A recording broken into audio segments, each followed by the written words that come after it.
Assalamu alaikum everyone. Assalamu alaikum wa rahmatullahi wa barakatuh. Bismillahir Rahmanir Rahim. Alhamdulillahi Rabbil Alameen. Wassalatu wassalamu ala ashrafil anbiya wal mursaleen wa ala alihi wa sahbihi ajma'in. A very good morning and warm welcome to everyone present here today. My name is Tamanna Baba and I will be your master of ceremony for today's event. On behalf of IEEE Malaysia Antennas and Propagation, Microwave Theory and Technique, Electromagnetic Compatibility Joint Chapter, in collaboration with the Kuliah of Engineering, International Islamic University Malaysia, IIUM, it is my great pleasure to warmly welcome all of you to the AP Technical Meeting Series 4 2025. We are honored to gather here for a program that brings together distinguished speakers, researchers, academicians, and students. This event is not just a platform for sharing knowledge, but also for fostering collaboration, sparking new ideas, and exploring opportunities in advanced technology.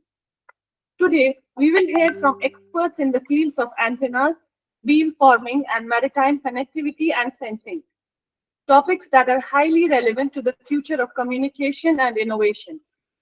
We believe the insights shared today will be beneficial to all of us, offering both technical depth and practical perspectives that can inspire our research, our teaching, and even industry applications. In addition, our student presenters will showcase their latest research, giving a glimpse of the creativity and talent that are shaping the next generation of engineers and scientists. With this, I hope today's session will be intellectually enriching and spiritually rewarding for everyone present here. To begin our program with Barakah, let us invite Dr. Shahreen to lead us in dua recitation.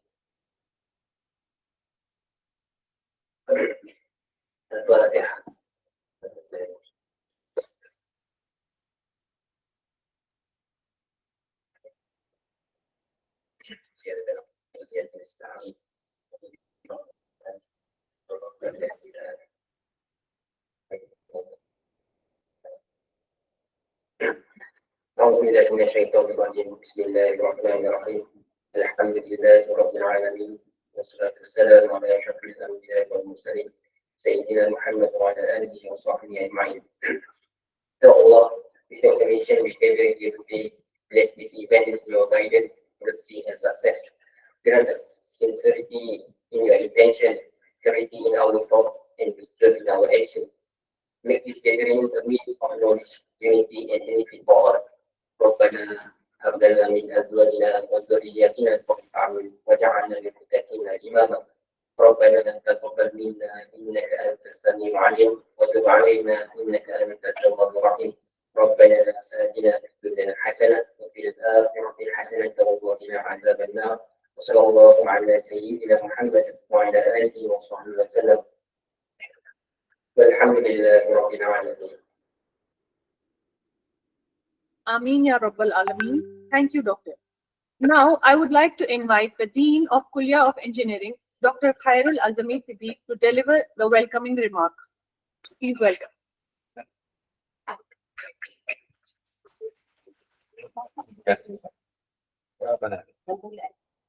Okay. Very good. Thank you. Okay. أعوذ بالله من الشيطان الرجيم بسم الله الرحمن الرحيم السلام عليكم ورحمة الله وبركاته الحمد لله والصلاة والسلام على رسول الله وعلى آله وصحبه ومن والاه ولا حول ولا قوة إلا بالله أما بعد الحمد لله ثم الحمد لله. Very good morning to Professor Yoshishide Yamada. I think I met you before. He came here I think last year or last 2 years. Yes, last year, the Prof Rafikul had the session. I was here as well. Yeah, alhamdulillah.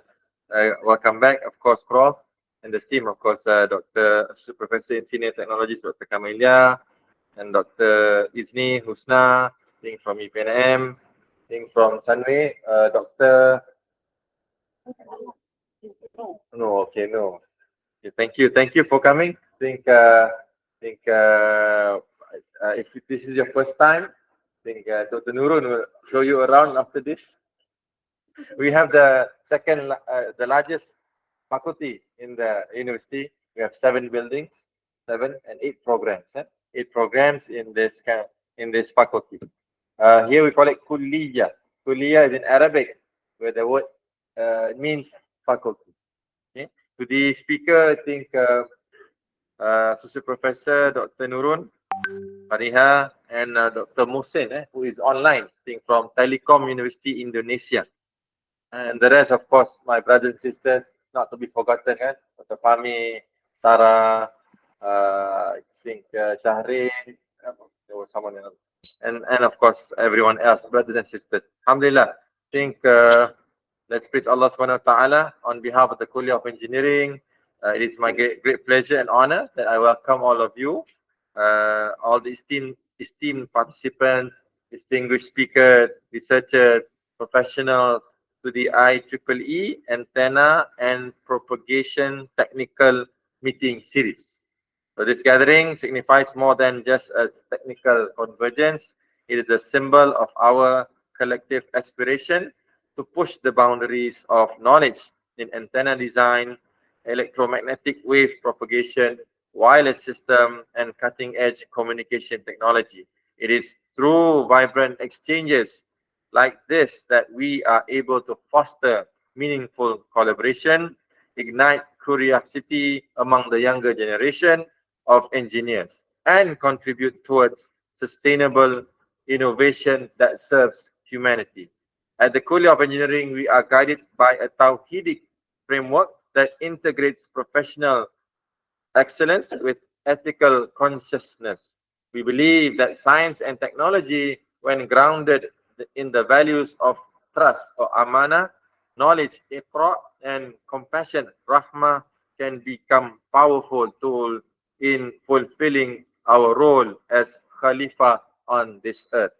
The IEEE platform, with its global reputation and commitment to advancing technology for the benefit of mankind, is a natural partner in our academic and research mission. We are therefore truly honored to host this technical meeting and to contribute to this vibrant global discourse. That this series not only showcase technical ingenuity, but also serves as a seedbed for long-term partnership, multidisciplinary innovation, and impactful knowledge dissemination. I encourage all participants to engage actively, ask critical questions, and explore possibilities beyond disciplinary boundaries. In closing, I would like to express my heartfelt appreciation to the organizing committee, IEEE Malaysian Section, APMTT EMC Joint Chapter, and all collaborators and sponsors whose effort and commitment have made this event possible. May this meeting be intellectually enriching, spiritually uplifting, and professionally rewarding to all. Thank you. Wabillahi taufiq wal hidayah. Wassalamualaikum warahmatullahi wabarakatuh.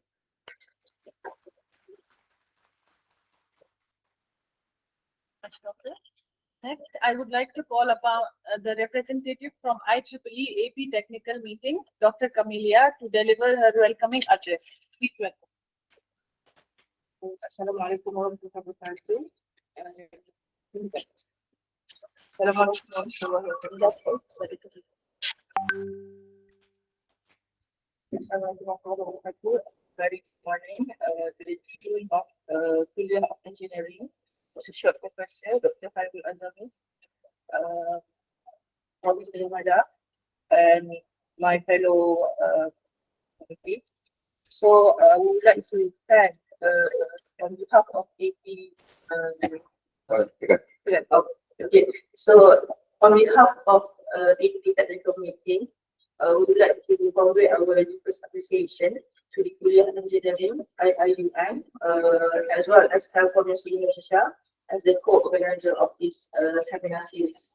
So for everyone's information, this APTM seminar series. Today is the fourth event for this year, so we will have another one, the final one, big one, in November, which will be held in MMU in November with a collaboration with IIUM MTAP Indonesia. So we hope to see everyone there. So for everyone's information as well, we have started this APPM series since last year, which we already also conduct once in IIUM. Thank you very much. And this is the second year. So Alhamdulillah, I think it's going strong as a platform for knowledge sharing from the experts as well as from the students. So we'd like to again thank the organizers, IIUM and Telkom, the plenary speakers, Dr. Norun as well as Dr. Muhsin, I think he's online, and the student speakers and the committee and participants. So we hope this knowledge sharing will be beneficial to the community of AP, MTMC, as well as to the Ummah, inshallah. So with that, I will hand over to Dr. Thank you. Thank you very much, madam. So next, we move to the plate giving ceremony and photo session. First, I would like to invite our Dean, Dr. Khairul Azmi, to kindly present a plate to IEEE representative and the tokens of appreciation to our speakers.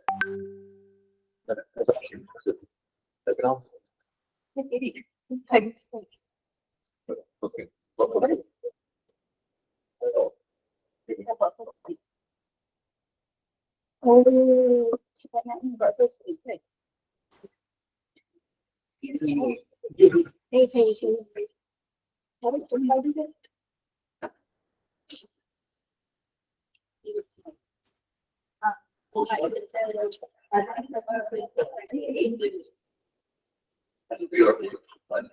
We follow instruction. Thank you.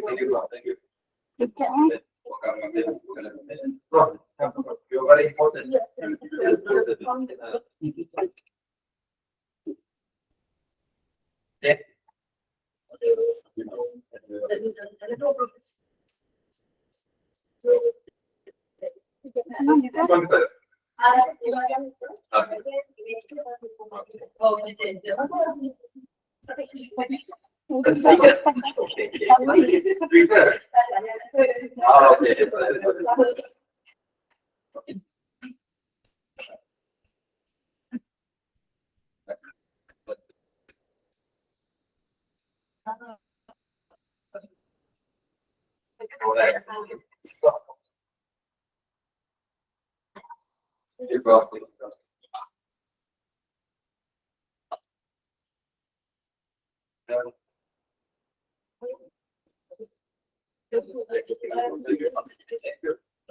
You would like to host again? Don't worry. Every year, don't worry.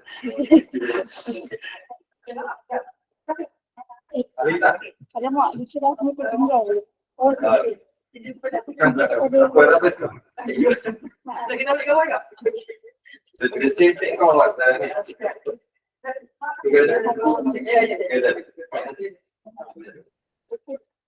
Normally, when we give souvenir, we just follow instruction. Very easy.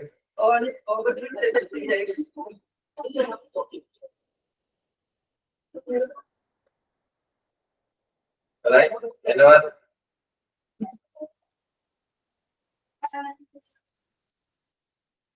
Thank you, Prof. Thank you very much.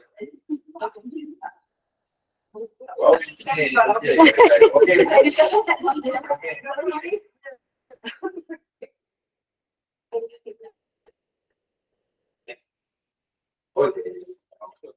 So, kemudian,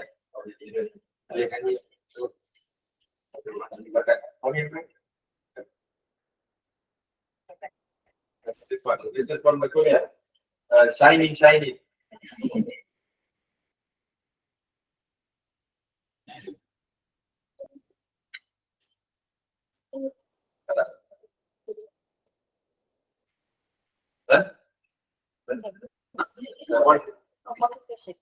Yang itu untuk para yang apa? Organizer. Itu The organizer.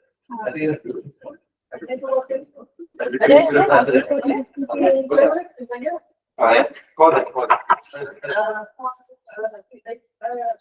I'm student management. I took it. Anyone? Okay. Then I will be there and you can see me there. Come, Prof.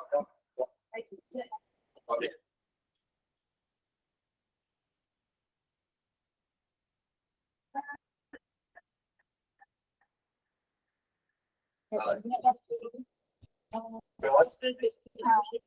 Postgraduate. Yes.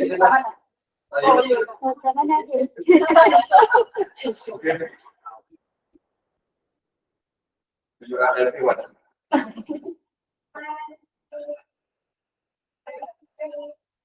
Then lastly, MCISP Design Group.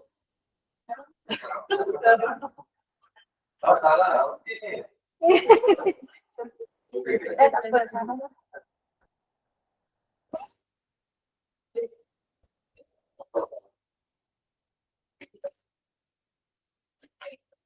Okay, thank you. And then we would like call. Thank you very much, everyone. Finally, I would like to invite all participants and our dean and the IEEE representative and respected professors and speakers to please join us for a photo session. Oh, where is it? There. Yeah. There? Okay, let's go. Sini boleh, sini ada background.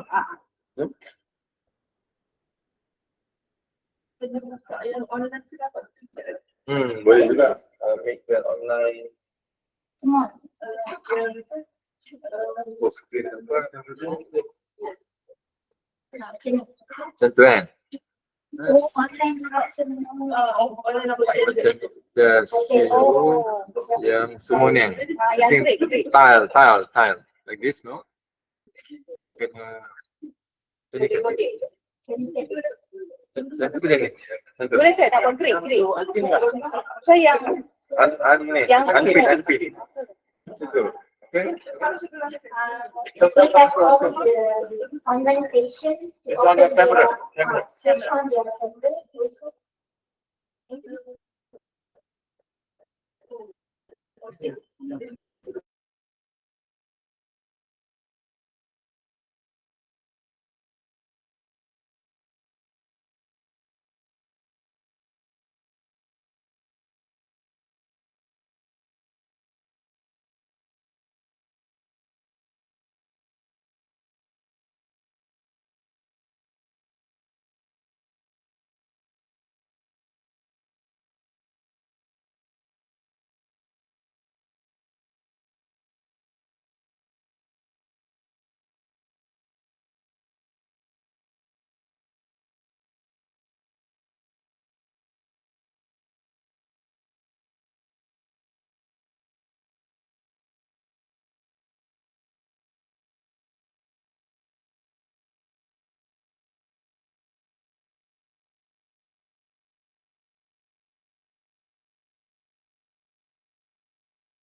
Can we request the participants to switch on the camera, please?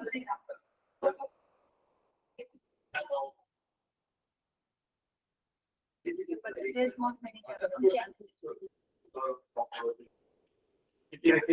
Kira. Okay.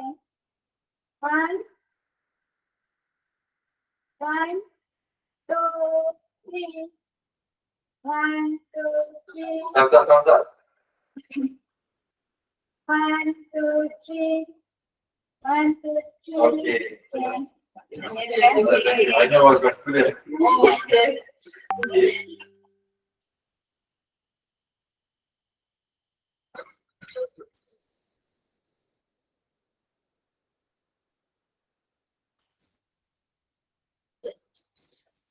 We share the screen again. Background. Share the screen. Background. Okay. Thank you very much, everyone. I'm so sorry to make you wait. Now we'll stop for a 5 minutes break before we have our first session. What is that? What's that? I think they get that. Are you okay? Okay. Ask. Okay, let me prepare. Okay, 5 minutes. Networking session. Yeah, of course.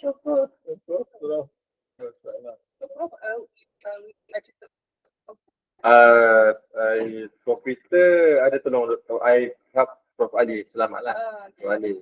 Of course. When he went to now the TNC kan, I also communicate with him, but not ni lah, not direct.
Now let us move on to our first plenary session.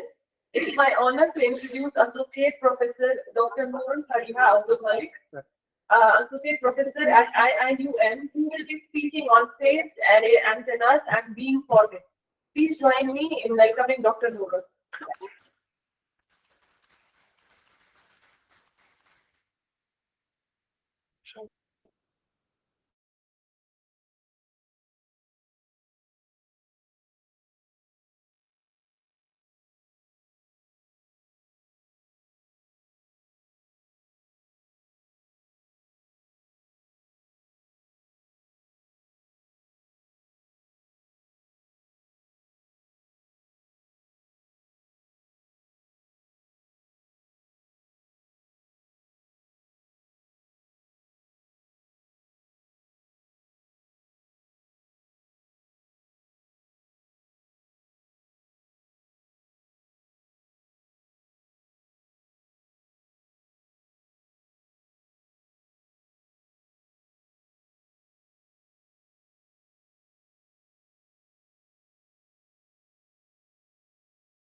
Sorry, the speaker was mute. So before we start, I would like to thank the IIUM, AP, LPT, and ENC Joint Chapter for sponsoring this meeting and giving us the chance to share our work. So basically, I've been involved with IEEE, especially AP, since 2013, and have gained so much through networking and collaboration. So thanks also to our course, Kuliah of Engineering at IIUM and the community. So I just realized that Kuliah of Engineering at IIUM and the community has MOU. Yeah. So this event also reflects our MOU activities. Good. So finally, I would like to acknowledge our research group and CISERG together with the IEEE IIUM student branch and PGSD KOE for their support. So this is the outline of my presentation. So I'm going to introduce a bit about the place antenna array, what are the challenges and motivation. So I'm also going to introduce our work on dealing with phase antenna array using genetic algorithm. This one had 2.4 gigahertz. And then we extend our work by employing the AI, which is deep neural network, using dual linearly polarized flash antenna array at millimeter wave, which is at 38 gigahertz. And then we are going to conclude our presentation before we open for Q&A.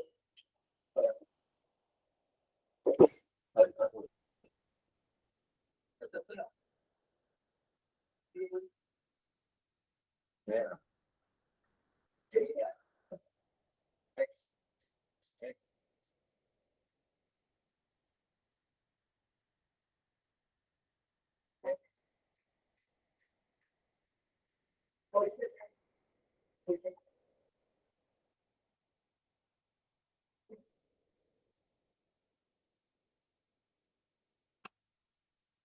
Okay.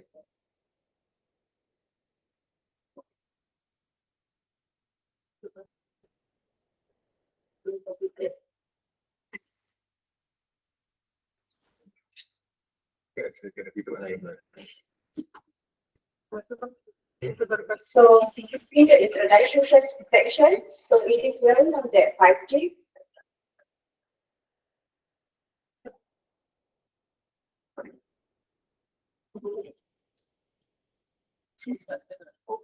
Okay.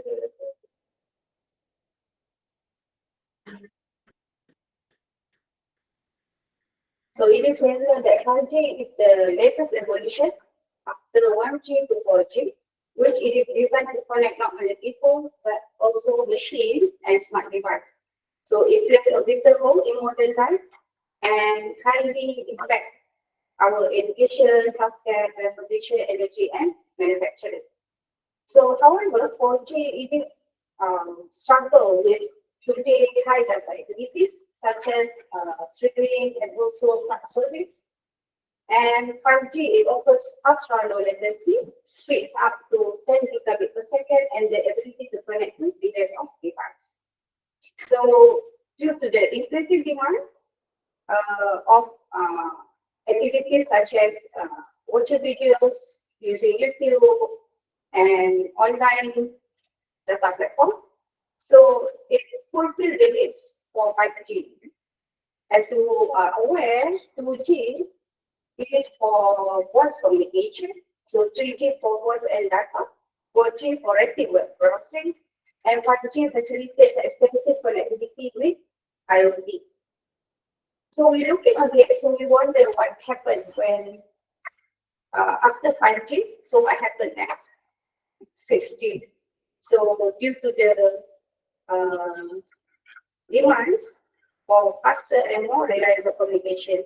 So to achieve this, we hope that phase antenna array with AI-driven beam steering is going to replace conventional antenna, which it is expected to deliver better energy efficiency, real-time optimization, and enhance user experience, especially in dense urban environment. So, what are the challenges when we try to shift from lower frequency to millimeter wave or high frequency?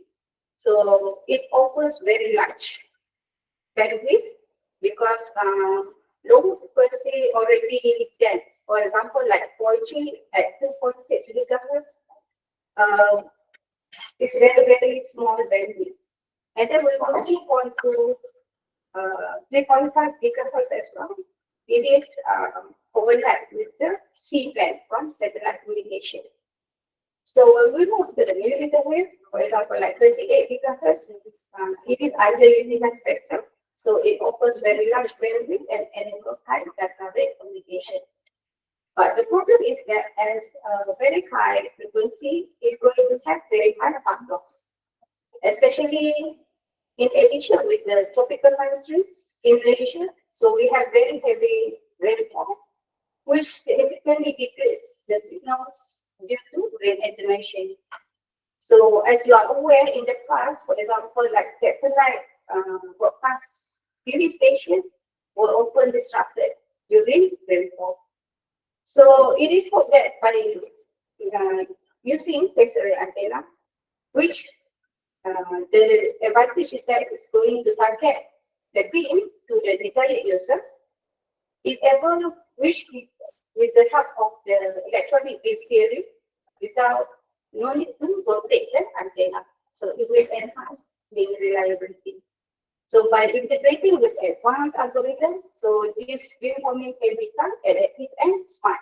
So it enables 5G communication to dynamically address weather-related distraction and provide more reliable connectivity. So on the left-hand side here, so we see a 4G base station tower. This is a conventional antenna. So equipped with 3 antenna, 3 sector antenna. So each of these antenna cover 120 degrees. However, the limitation is that it has fixed coverage width. It cannot be adapted. So even though it is effective, but it has limited flexibility and efficiency. So when you go to the right-hand side, figure on the right-hand side, so you see when the phased array antenna has been implemented. So it able with the phased array antenna, it able to steer the beam to any direction with the help of the adaptive signal processing and real-time optimization. So this one can target it to any users due to the high demand of users environment. So before I explain to you in detail about phased antenna array, so there are 2 main ways to steer the beam in a phased antenna array. So the first one is by using phase shifter. So this is a well-known case.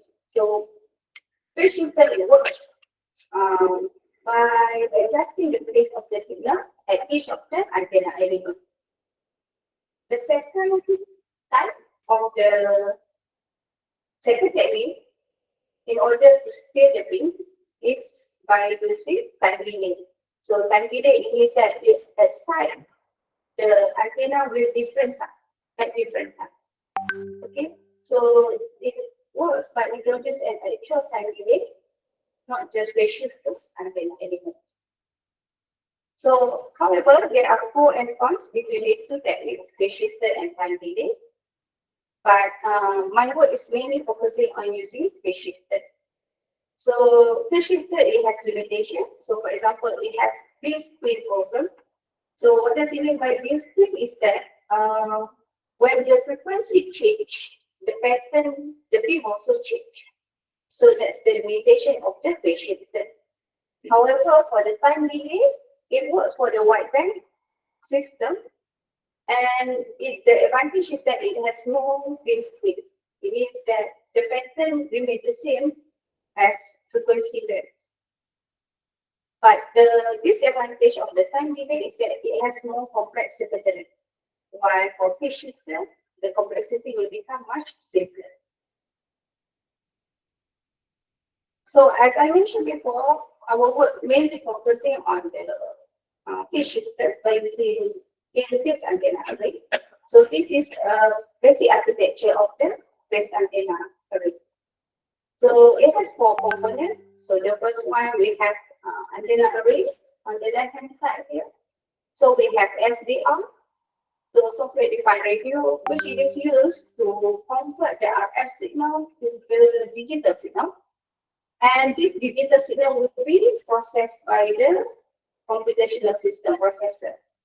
So this is where the optimization process goes, either by if you want to do adaptive reforming or reconfiguration, so you can use this smart processor. So from this smart processor, it will send the output to the control module of this antenna array. And this control module will give what is the value, what is the phase for each of these antenna elements. So this whole architecture is smart, so it's going to mitigate the problem of 5G millimeter wave.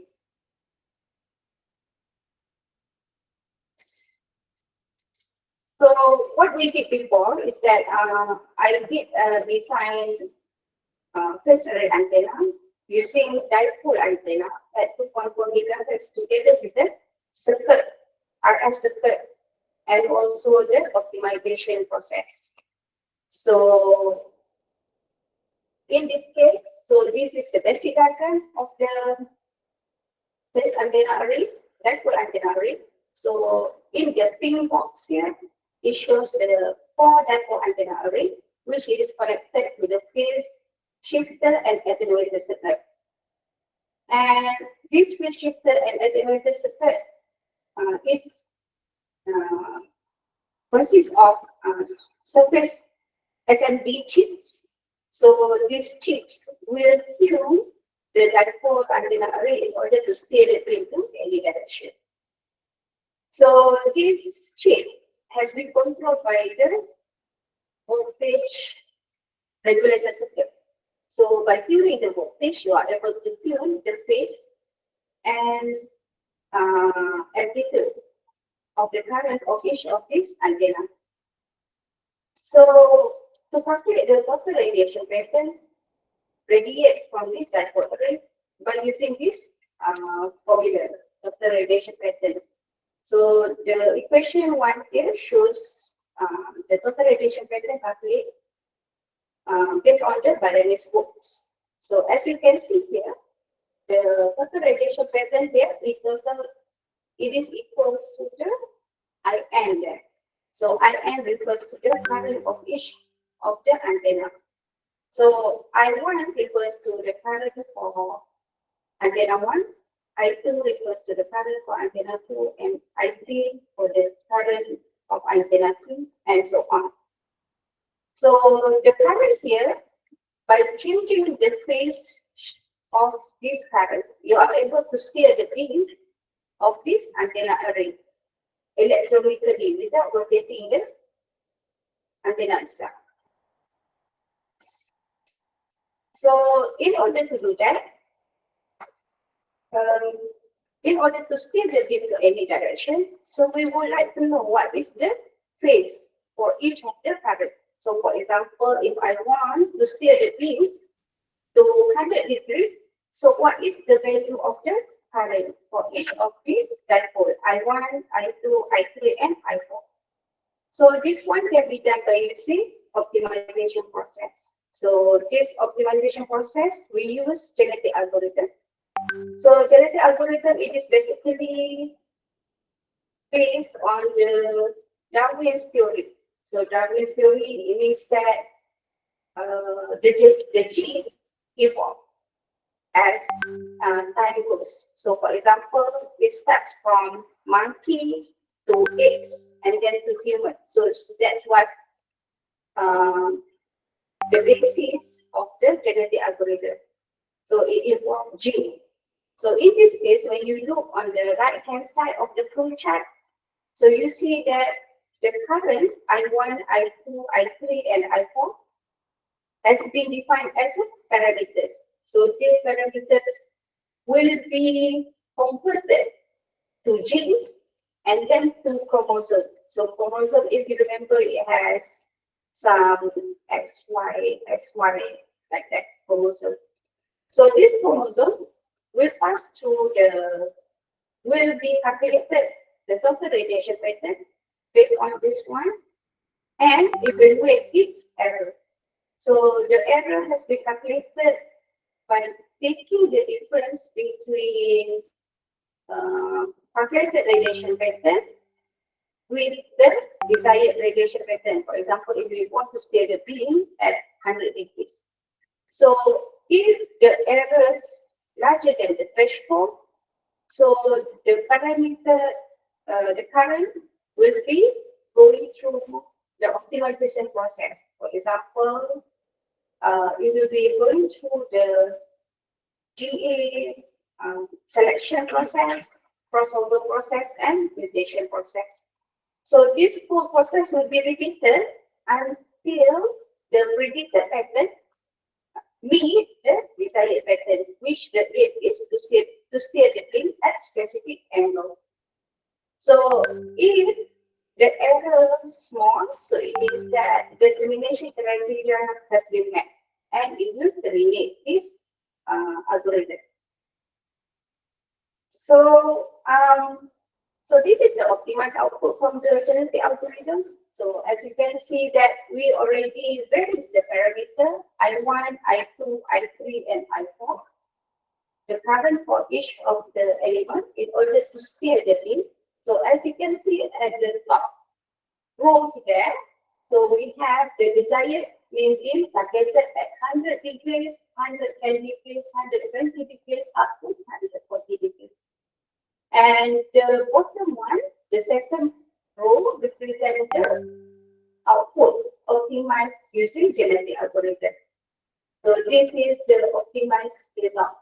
So the third row represents the errors or the fitness function. The fitness function, it is actually inversely proportional to the error. So as the error small, fitness function high. So as you can see that as it goes through 700 loops or iteration, so the fitness function, it has started to increase and converge. So it means that the output is stable. So you can see at the fourth row there, the result calculated from this current.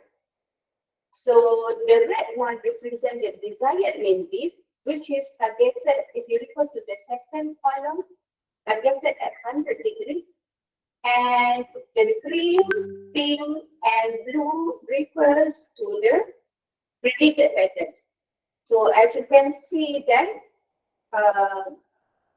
the predicted pattern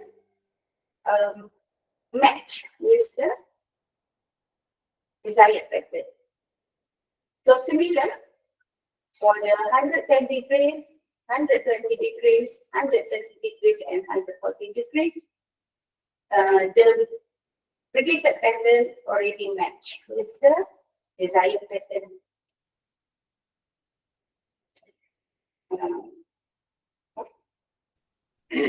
So moving on to the next slide. So these are the fabrication process in order to validate between measurement and the algorithm.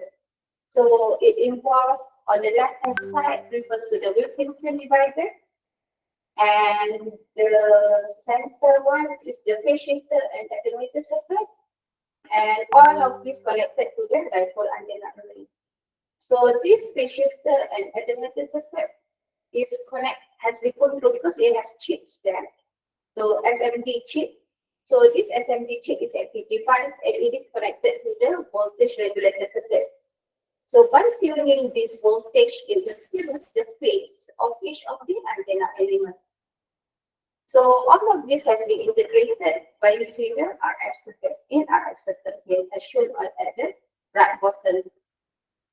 So during the measurement setup, so all of this has been connected and installed as a receiver in an anechoic chamber, and we have a transmitter on the right hand side. So the measurement setup has been used to measure the radiation patterns radiated from the dipole antenna array and match with the simulation and algorithm. So for the verification, however, we will try, this one is the measured pattern versus the simulation results to confirm the validity of the algorithm.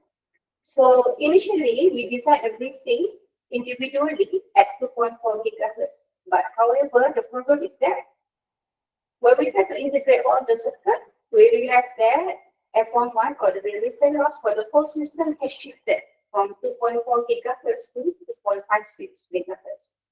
So due to that reason, we take a few samples of the radiation pattern at 3 different frequencies, 2.4, 2.56, and 2.59. So it is observed that there is a pattern match between simulated and measured radiation pattern at 2.56 gigahertz. So next, we move on to extend our work by using AI, because now everybody is talking about AI. So we use deep neural network. And for this work, we employ dual linearly polarized antenna array, which is operated at millimeter wave at 28 gigahertz.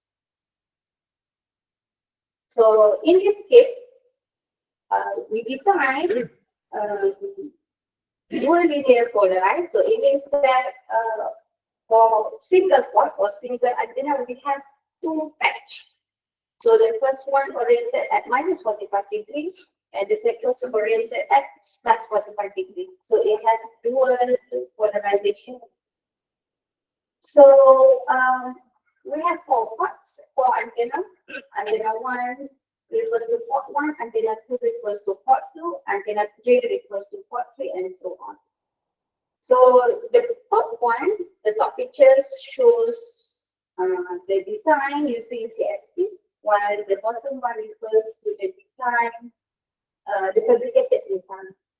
So we calculated this total radiation pattern by using the AEP method.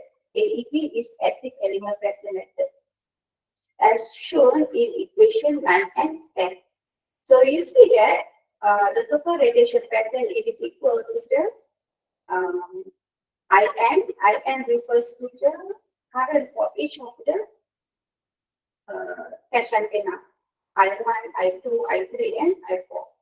So by varying this, this phase, the phase of this IN, I1, I2, I3, and I4, it is able to steer the beam to any direction.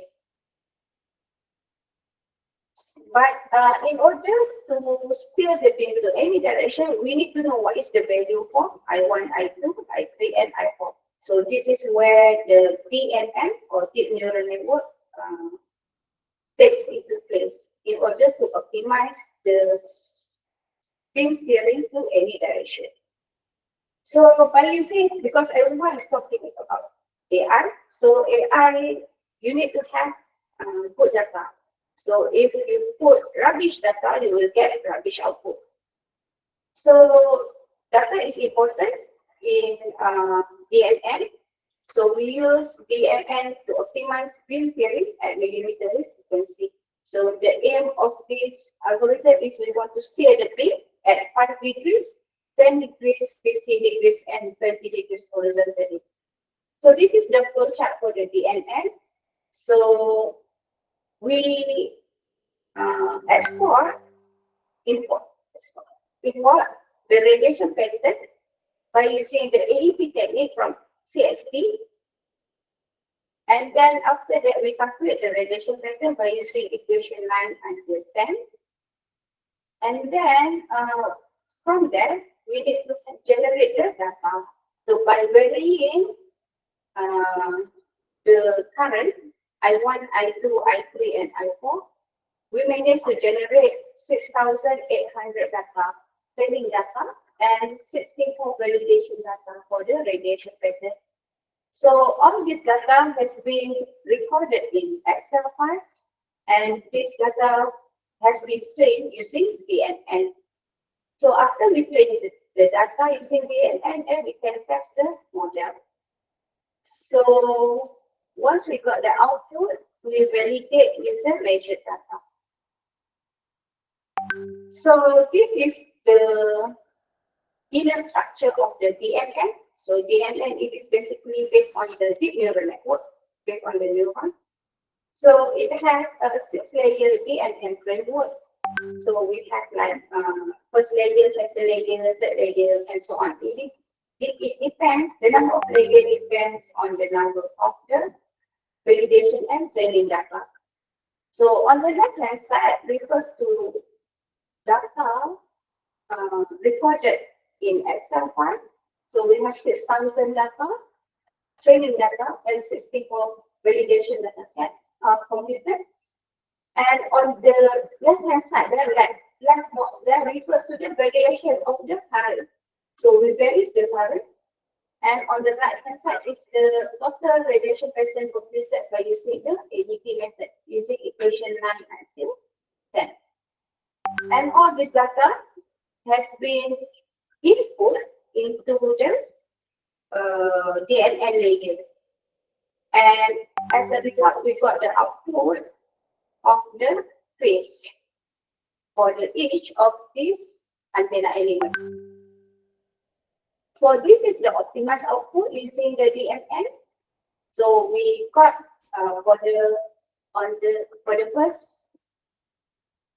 first row, it shows the target field at 5 degrees, 10 degrees, 15 degrees, and 20 degrees. And the second row represents the output data obtained from DNN. So as you can see that the amplitude is 1, but the phase varies. We didn't optimize the amplitude, we only optimized the phase. So the third row represents the RMSE. It means that root mean square error. So it means that as the number of iteration epoch increase, you can see that the RMSE for the validation and the training data decrease. And you can see as well the validation data, the validation RMSE for validation is higher than the, RMSE training is higher than the RMSE validation. It shows that it does not go to overfitting. Right? And at the bottom row there, it shows, it's very small there, but it shows the pattern. So the blue one refers to the desired pattern, still at 5 degrees, 10 degrees, 50 degrees, and 20 degrees. While the rest are the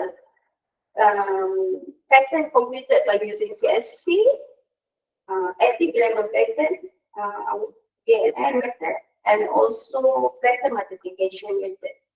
So there is a slight discrepancy between them because CSP considered a full wave model computation, while our model, AEP, the limitation that AEP it works well when there is high number of the element.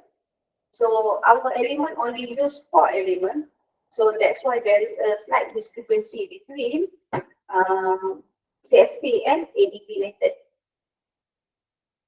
So for the equipment used in order to verify measured results, measured patterns, so we use TM YTAC beamformer circuit, and this one connected with our antenna, and we perform the measurement in a half-wave anechoic chamber.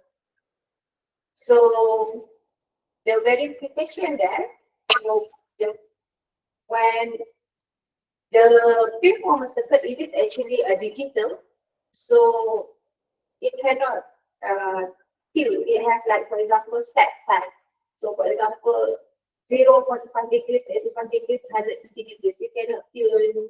It is digital, discrete, right? So when it is 0 degrees, so you can see the performance there, the radiation pattern. So the red one refers to the full wave pattern using CSP. the blue one using AEP method, and the black one using the blue one refers to the pattern, black one refers to the global pattern, and the black one refers to the AEP pattern. So you see that there is a slight discrepancy at the side, but the main lobe it is agrees with each other. So one of the reasons it is because the chamber also is a half loop, and other reason is that AEP it works well when there is a high number of the antenna element. So for our case, we only use four elements. So as a conclusion, so we already designed phase antenna array by using two types of antenna, one dipole and also one patch antenna, gold polarized patch antenna at 2.4 GHz and millimeter with 38 GHz. So that's all from my presentation. Thank you so much. Any questions from you? Thank you for the insightful talk. We will now open the floor for Q&A. Kindly raise your hand or use the microphone if you have any questions. Or you can contact Dr. Norun through email also. This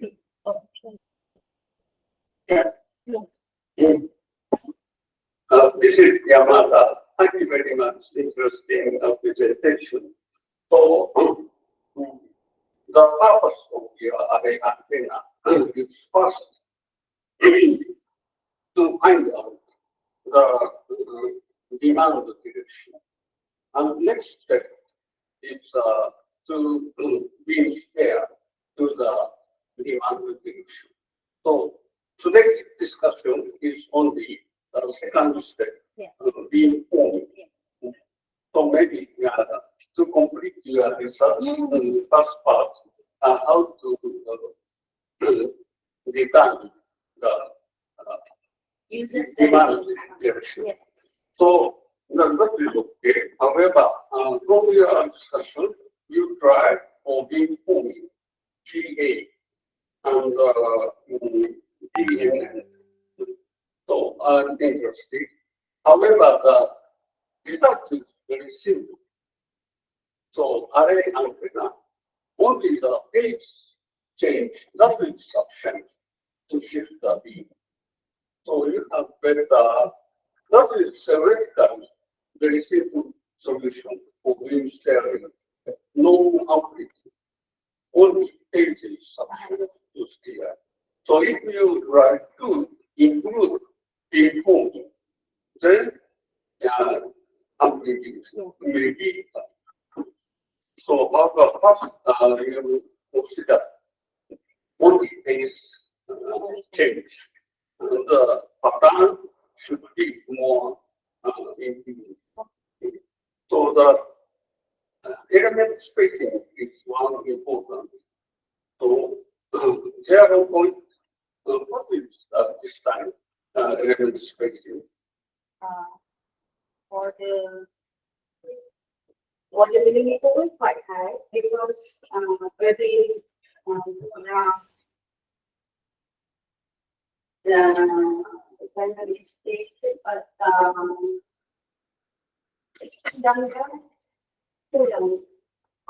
So yes. because of the port, as if the port is quite big, so we cannot reduce the space.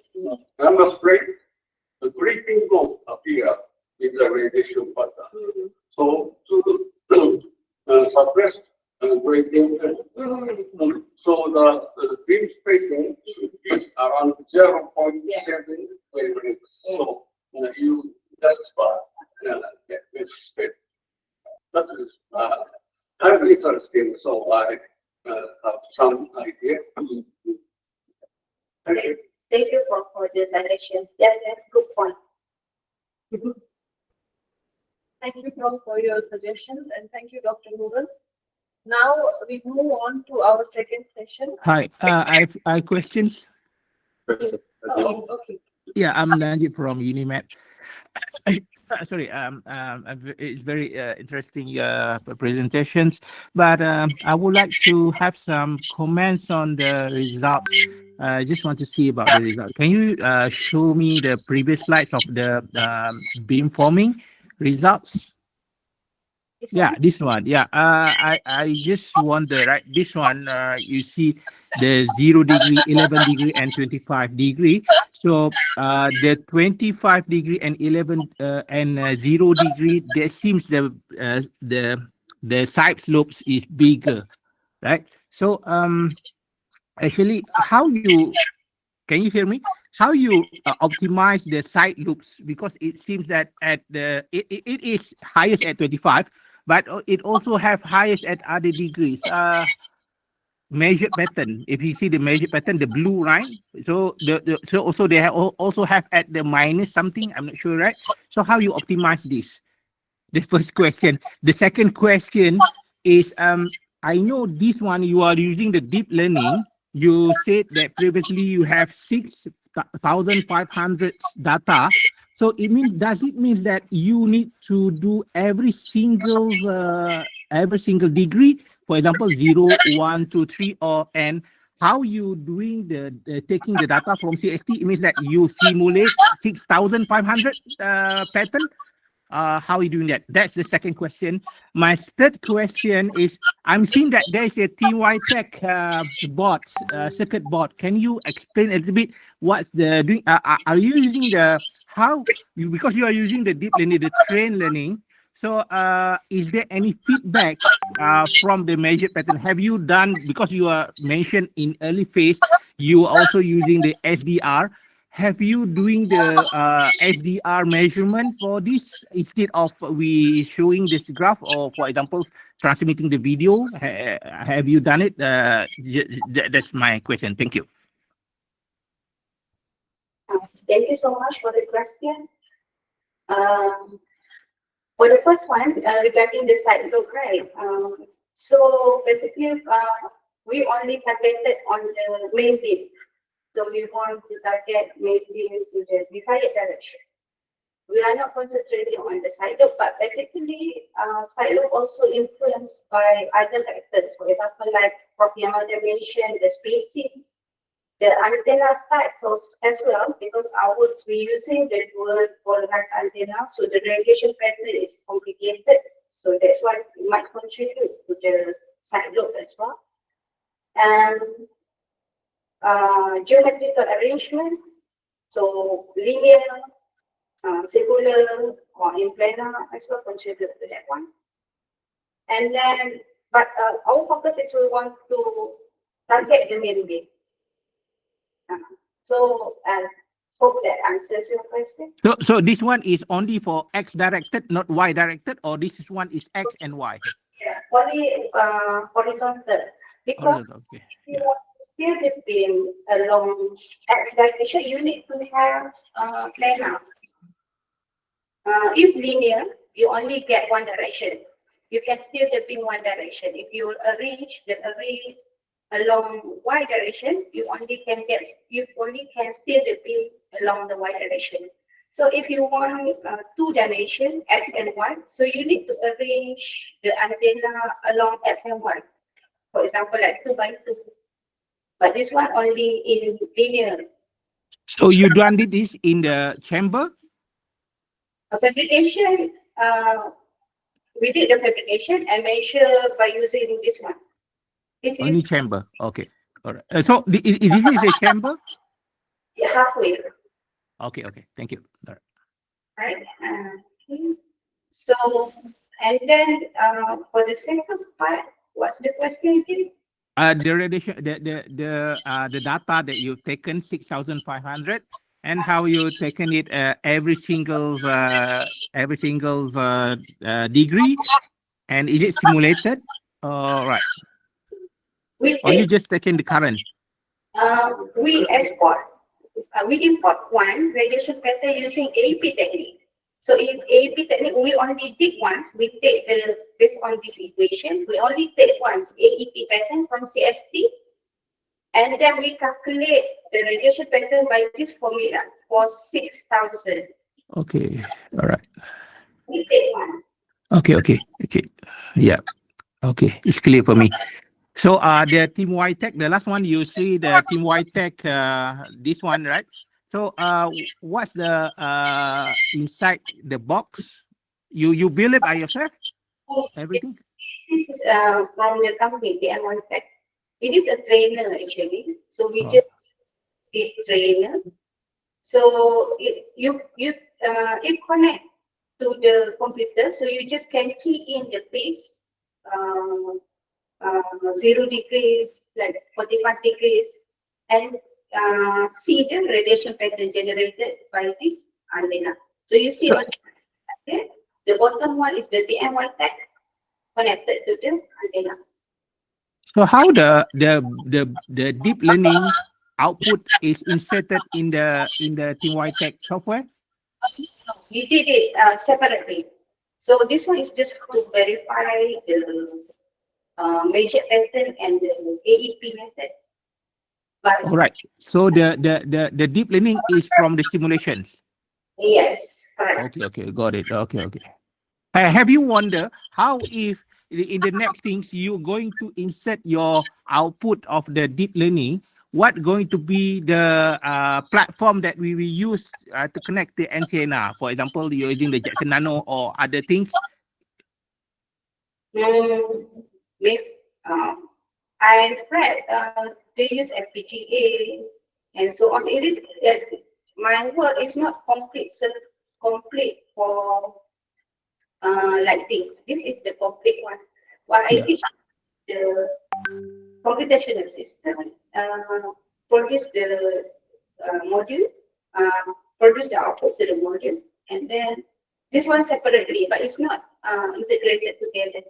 Still many works need to be done. For example, like Prof. mentioned just now, need to consider the direction of arrival for the signal as well, and to complete the whole system. So mine is only like a portion from the view for me. It is not real time and so on. So need all this complete component to do. Yeah, thank you very much. Yeah, I clear. Thank you very much, Doctor. Nice presentation. Thank you. Thank you, Dr. Norun. Now moving on to our second session. It is my pleasure to introduce Dr. Muhsin, lecturer from Telkom University, Indonesia, who will deliver his talk on the future of maritime connectivity and sensing, a strategic outlook on research, development, and market opportunities. Please welcome Dr. Muhsin. Okay. Assalamualaikum warahmatullahi wabarakatuh. Okay, let me share first.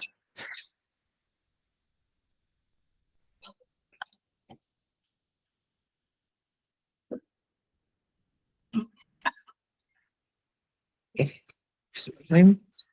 firstly, I would like to thank all the organizer and as well as the organizer and the committee for giving me the opportunity for presenting these topics. Actually, this topic is quite general, as well as for enrichment of our knowledge and our perspectives. Yeah. Okay. My name is Muhsin. I'm from Telkom University, Surabaya campus. Actually, our university, we have 4 locations of campuses. The main campus is in Bandung, and then the branch in Jakarta, Surabaya, and Purwokerto. I'm from Surabaya campus, actually. I am affiliated with the COE, or Center of Excellence for Integrated and Engaged Systems, as well as the Telecommunication External Processing Laboratory. Okay, and here we have some landmark. These 3 buildings is in our main campus, and then this is the Monument National. National Monument is the landmark of Jakarta. This is the Menara Teratai from Purwokerto, and this is the landmark of Surabaya. This is the shark and the crocodile. Yeah, so Suro and Boyo. This is where it comes from. Okay, this is my outline of my today's presentation. We have 5 sections. The first, we have to understand the Southeast Asia in maritime perspectives. And then we need to know the future of sensing, and then the future of connectivity, and the fourth is the enabling the future, and last we have a discussion. Okay, let me begin the first part. So this is the something that we must know in this perspective. So actually, we live in Southeast Asia. Southeast Asia is one of the most strategic place on earth, actually, which one third of global trade pass through Southeast Asia. This is quite very surprisingly, because we have the big, the major global trade route in our area, especially the Malacca Strait. And then the other things, the other facts that we know is 90% of crude oil imported by China, Japan, or South Korea pass through Southeast Asia. Actually, it's quite very important because up until now, oil is still uh, the engine of our economics, with everything with oils, right? And then as well as in some place is still in fight of oil, especially in Middle East. And then we have the coral triangle. Coral triangle, this is very important. We only have 1.6% of total sea area. However, we have 76% of all coral species. So our area, our Southeast Asia is very rich in the biodiversity. And then Southeast Asia supplies 20% of fishery products. This is a very important thing that we live on the fishery sectors.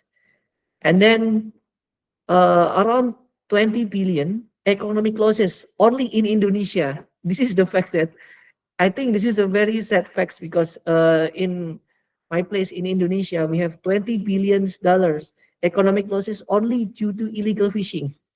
So this is our economic potential that we just lost due to these things.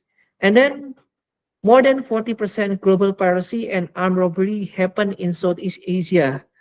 So this is some facts that I gather from uh, some resource, CSIS, UNCTAD, and USAID, WWF, and some other sources.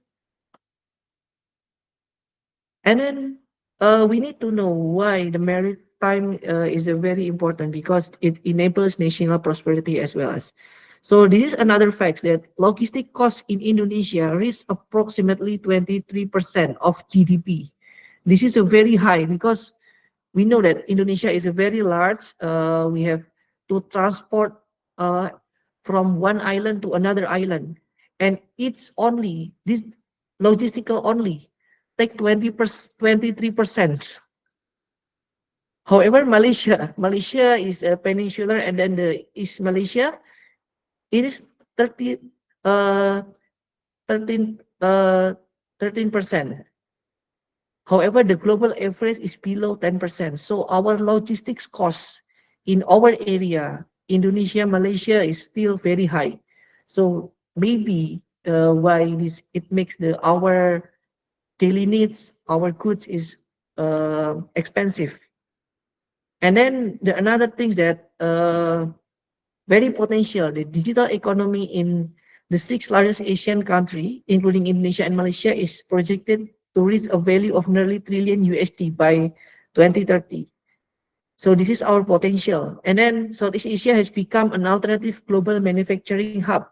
We know that now some global companies open the manufacturing in our area, in Vietnam, in Malaysia, in some part of Indonesia. This is a very important. We cannot lose this opportunity. And then we have 480 million internet users in Southeast Asia. So this is one of the fastest growing digital market in the world. So, and then the last is the intra-Asian trade contributes approximately 22% of the region's total trade. So we already collaborate in our region, actually, 22%. Yeah.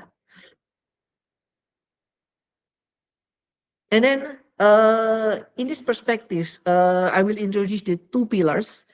The first pillar is the sensing. sensing is just like our senses, our nose, our skin, our ear, our eyes. This is how we know our environment. And then connectivity is like our nerve systems is what connect one to the others. In our case here is the satellite communication, radio communication, and optical communication. So these two pillars is a very important sensing and connectivity. So we will begin with the first pillars. This is sensing. The future of sensing. I take the subtitle here from cognitive systems to a connected ocean. So let me begin with the cognitive radar. So the cognitive radar is actually it is a very old concept. Yeah, it's defined in IEEE standard radar definition 686. So this cognitive radar we define as a system that in some sense displays intelligence, adapting its operation and its processing in response to a changing environment and target scene. So this is a not unlike any other, unlike a conventional radar. This radar have the intelligence in it. So between transmitter and receiver, it makes some adjustment. So from this diagram, from transmitter, intelligent illuminate, we transmit radar signal to the environment and then returns the radio wave signals. And then we analyze it, and then by Bayesian target tracker and adding with some prior knowledge and information from other sensors, so it will effect in what the transmitter will transmit in the next session.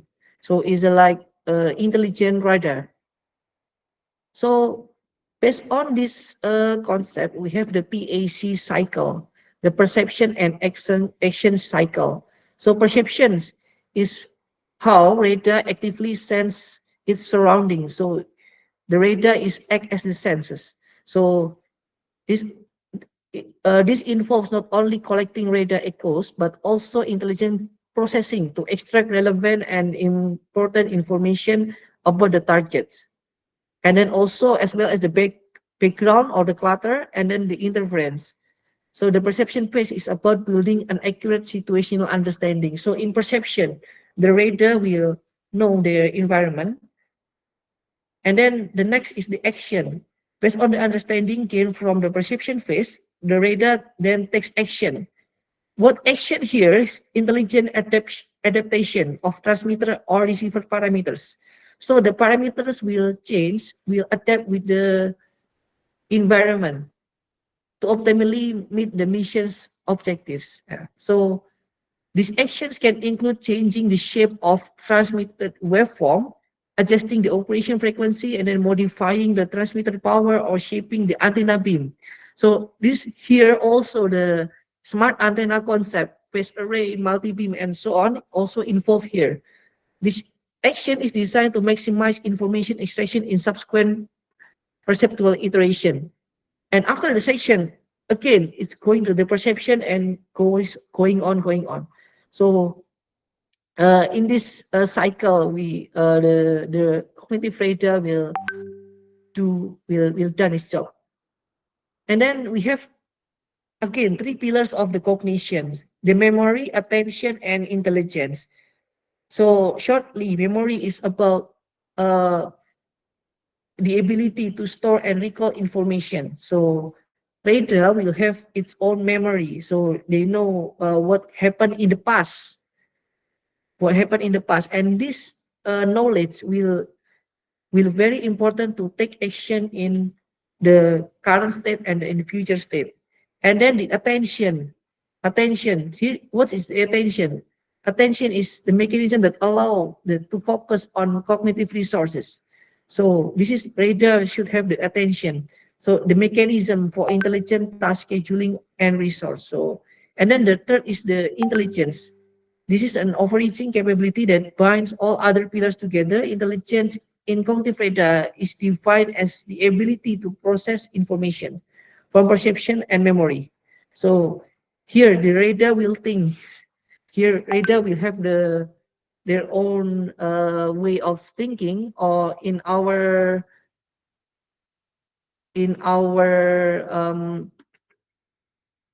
language, we already know about the AI. So here AI will also part of the cognitive radar.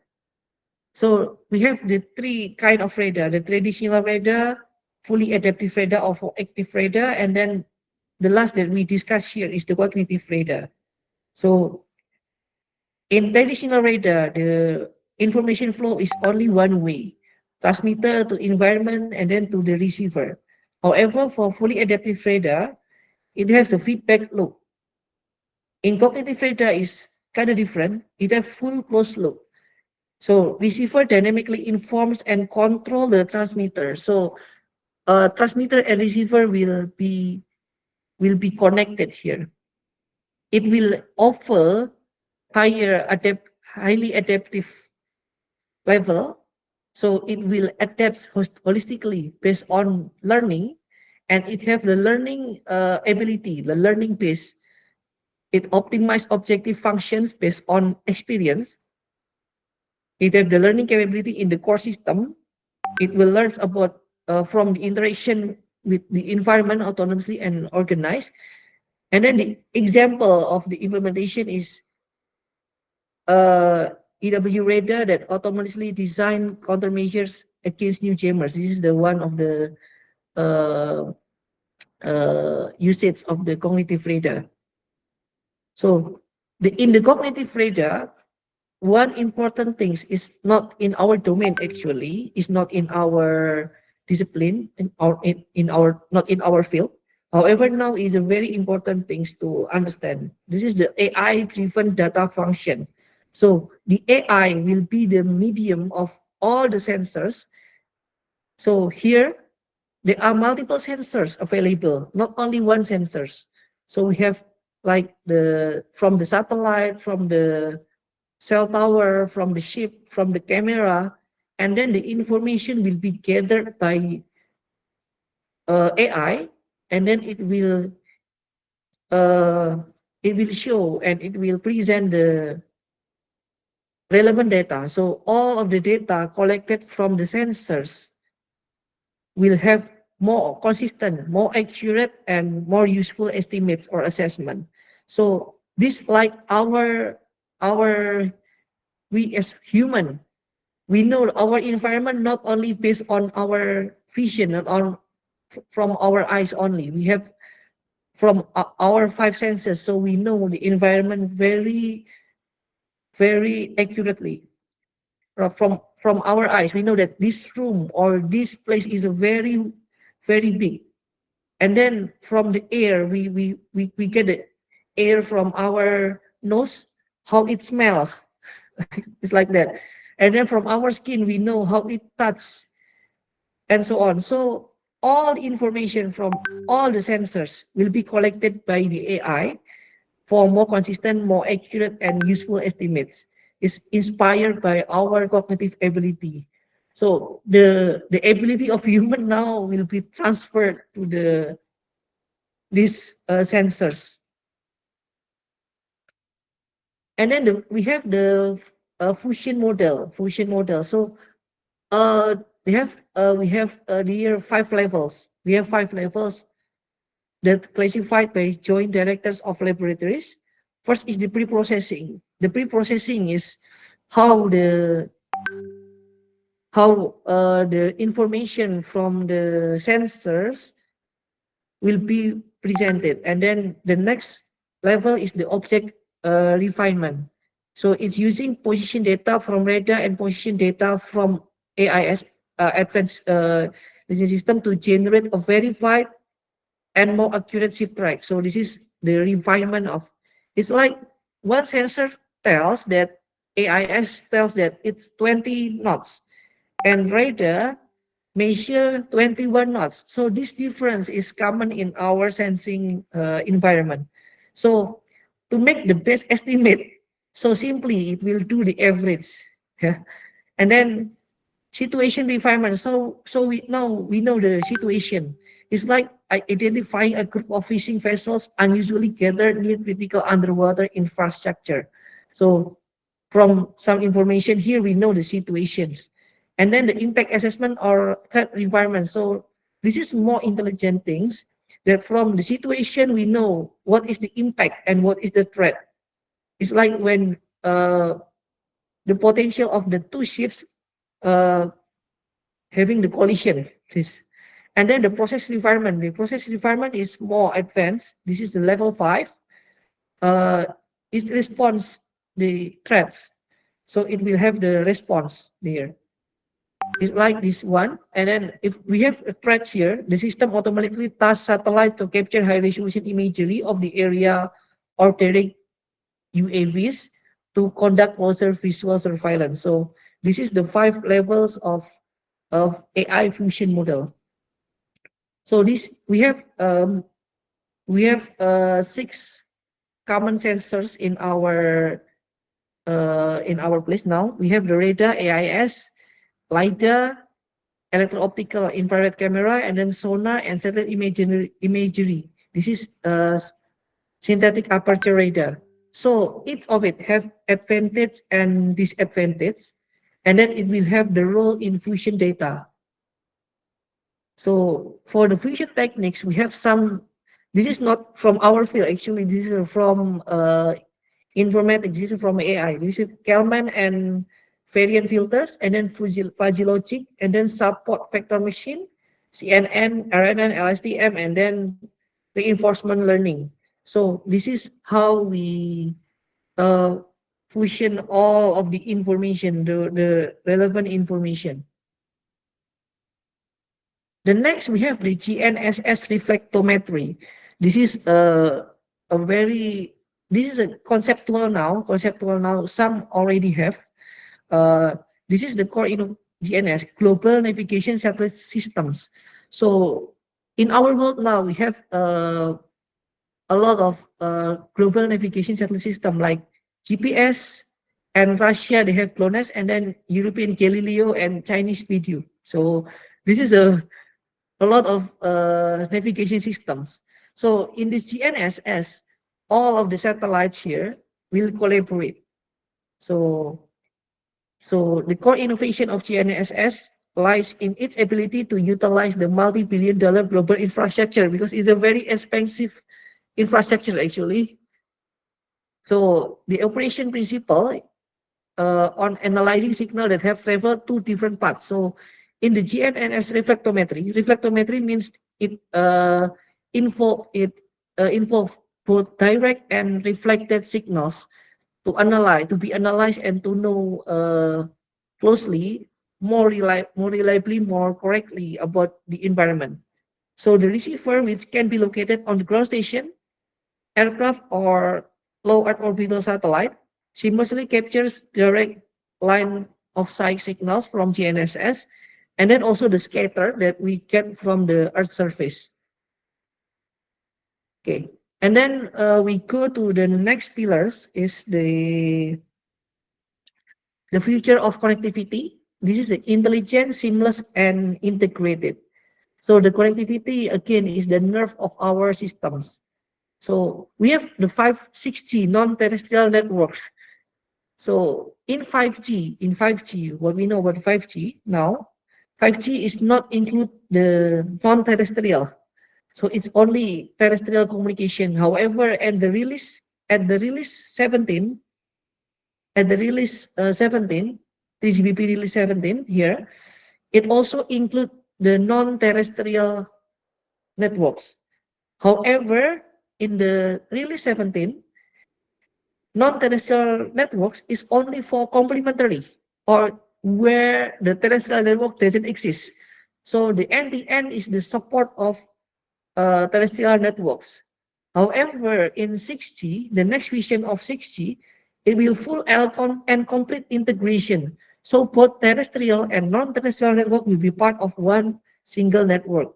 So the end-to-end is no longer viewed as a secondary network, but it's rather a native component integrated from the outside of 6G standard. So it will be involved. So it will be the wide environment of the sixth generation network. It's already implemented in the release 20 from 3GPP. And then in the NTN networks, how it works, it have the multi-layer. So we can divide here into 3 layers: the outer space layer, air layer, and the land or sea layer. So the layer is based on its altitude actually. The outer space layer is the place where satellite. Actually, the outer space layer is supported by satellite.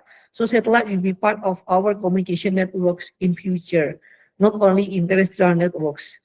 And then next is the air layer. Air layer is high altitude platform system and UAV or UAS, unmanned aerial systems or drones. This is our aircraft. It will be part of our communication system as well. And then at the land or sea layer, it will include the traditional terrestrial networks or cellular tower that we have now. And then also in the sea, you have maybe they have their own networks, user terminals both and on land and at sea. Actually also involve the coastal region communication. It's very specific actually. So we have the enabler of 6G NTN, the 6G NTN, the AI native NTN. So we have the AI ability as well. So for dynamic resource management and orchestration, smart routing and mobility management, as well as beam steering and inference mitigation, and then cross-layer application. And then we also need the reconfigurable intelligence surface for the in shaping the radio environment. It will overcoming the signal obstructions, increase range and energy efficiency, flexible application. And the next is the inter-satellite optical communication. So in the past, each satellite will communicate using the inter-satellite link. This is another ISL, inter-satellite link. However, the ISL mostly do it in radio communication, but in the higher data rate and in the more efficient environment, they will use the laser or optical signals to communicate between satellite, because the satellite should also be coordinate each other. So we have the FSO ISL layer. FSO is a free space optical, and then we also explore the new frontiers as well as terahertz communication and adaptive waveform. So we also will go to higher frequency as well, not only millimeter wave, but now we have the terahertz communication. However, in intelligent antenna surfaces, we have some challenge. So the physics of a hostile RF environment, as well as signal propagation at sea, because in our understanding about the propagation now, the propagation behave very differently at the terrestrial, on the land, and at the sea as well, because it will involve most of refraction, as well as more hostile environment. This is not only for the RF environment as well, but it's also for our devices that mostly depend on the characteristics of material. Like if we design the antenna, mostly it happens in the free space environment. But how if the antenna is placed at the sea? Is placed at another environment, so the epsilon or the permittivity will be different. So it also will be another challenge. And then the multipath propagation and fading. This is for the propagation perspective. And then atmospheric and environmental attenuation. So the attenuation also will be different. We cannot use again the free space loss for this. And then another thing is the signal blockage by vessel superstructure. So the vessel itself, the ship, and another equipment in the environment will also involve here. So this is the challenge of intelligent antenna surfaces. So we have the phase array and reconfigurable intelligent surfaces here. So we have the key limitation, some function of phase array, RIS, as well as the function, principle, power consumption, how it consumption, and then maturity and maritime, strength and limitation. So it will be collaborate from the phase array and reconfigurable intelligence surfaces. So this will complement each other. We cannot say that phase array is superior, we cannot say that RIS is superior. Here, every technology will collaborate. And then synthesizing the intelligent antenna surface, this is an integrated architecture. So the limitation again of the phase array and the configurable intelligent surfaces will path toward a synergetic integration. So it will be integrated. And then by combining the active high gain beamforming capabilities of phase array with the passive environment shaping properties of distributed RIS elements, it is possible to conceptualize a new class of antenna system. So will be the new class of antenna system actually, the intelligent antenna surface. And then the scenario, we have the scenario, the ship to satellite and then smart port operation and then ship to ship networkings. So here are some scenarios. Ship to ship satellite is from ship to satellite actually. This is can be for the main connectivity. The challenge is the superstructure blockades and link outages because from ship is from the altitude 0, we can say it, and satellite is very high. So it will pass through the atmosphere and then the blockades, and then the propagation characteristic also will be different. We know again that in synthetic aperture radar, we have another concept of circular polarization. In our satellite, we have the circular polarization. It's to overcome the effect of attenuation from the clouds. And then the next is smart port operation. This is only in this Singapore, and then ship-to-ship networking. The challenges are different. And then the next things that very interesting is the integrated sensing and communication. So other than only sensing or communication exists, they can complement each other. So in the level 1 is a coexistence or collocation. It means that both communication and sensing exist. And then level 2, share waveform and signal processing. So this is another things like we use same waveform, we use same frequency for both signal of for both communication and sensing. So the device will be a little bit compact. So the transmitted power will be transmitted waveform will be same from communication and sensing. It's also possible. However, level 3 is full integration. So this is the ultimate vision of the integrated sensing and communication actually within the 6C frameworks.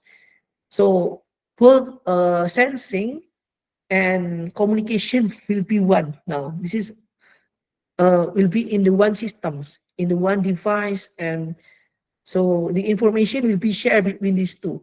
So the communication will behave based on the sensing, and sensing also needs communication and behave based on the communications.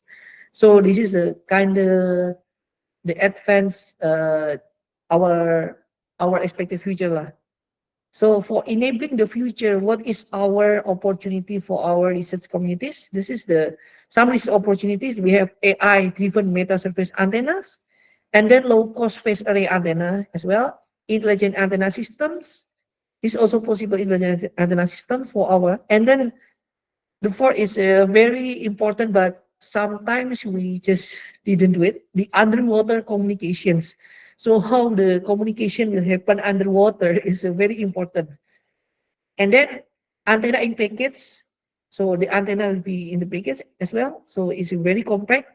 MMIC, RFIC for millimeter wave and terahertz for 6G ISAC. And then channel modeling, we have also challenge in the channel modeling as well as front-end radar systems. And then we have the challenge on co-site interference mitigation, physical layer security, as well as packaging and shielding. I believe that packaging and shielding is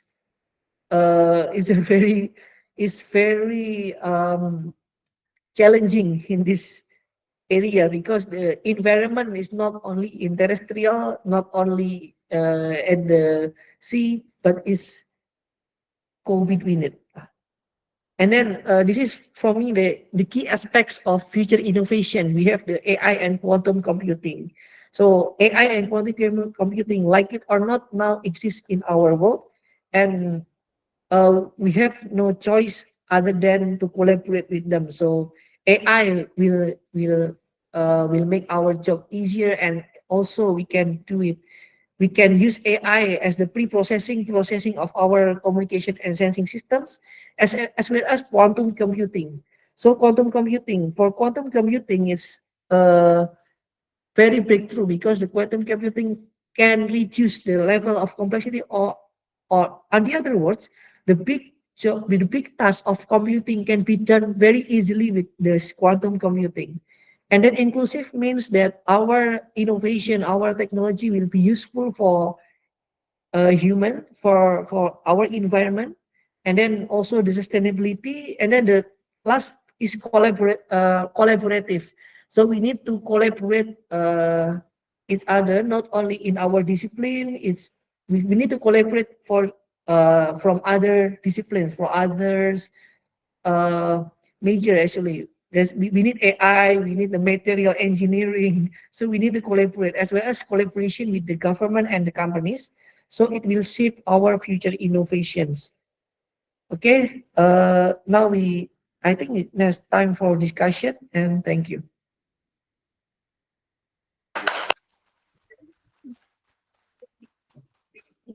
Thank you for the amazing talk, Dr. Muhsin. Now we will proceed with the Q&A. If anyone has any questions, please unmute and ask.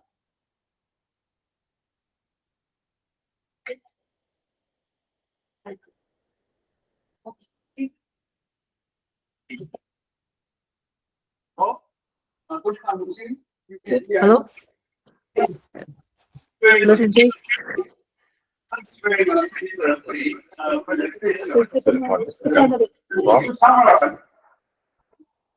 sorry, I can't hear. Hello? Okay. Hello, Sensei. I still recognize your voice, Sensei.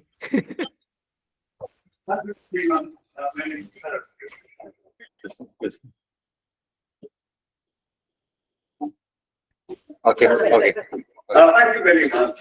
Interesting summary of technology. So please show me the opportunity, research opportunities, right? In the slide, you Wait, Sensei.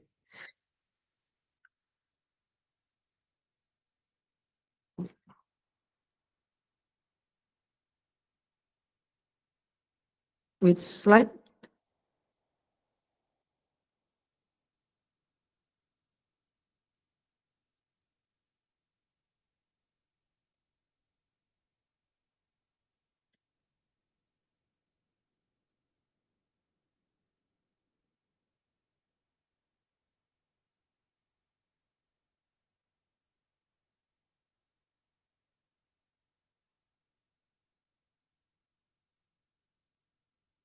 yes. This one. Before one before. 27. Yes. Yeah. So here I have water communication. So that is I also interested in the water. So please, if you have some information in Indonesia, as for the research possibility of underwater.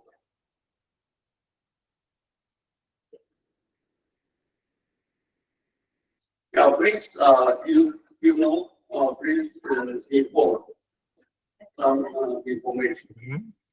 Okay. Thank you.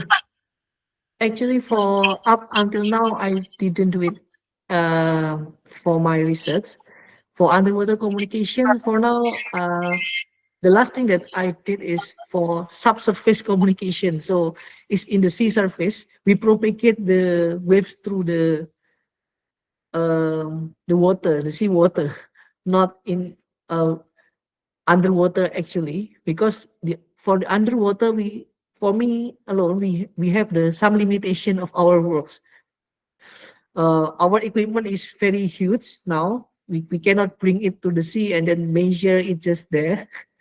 Actually, I hope in future, I hope in future that we can do the underwater communications more intensely.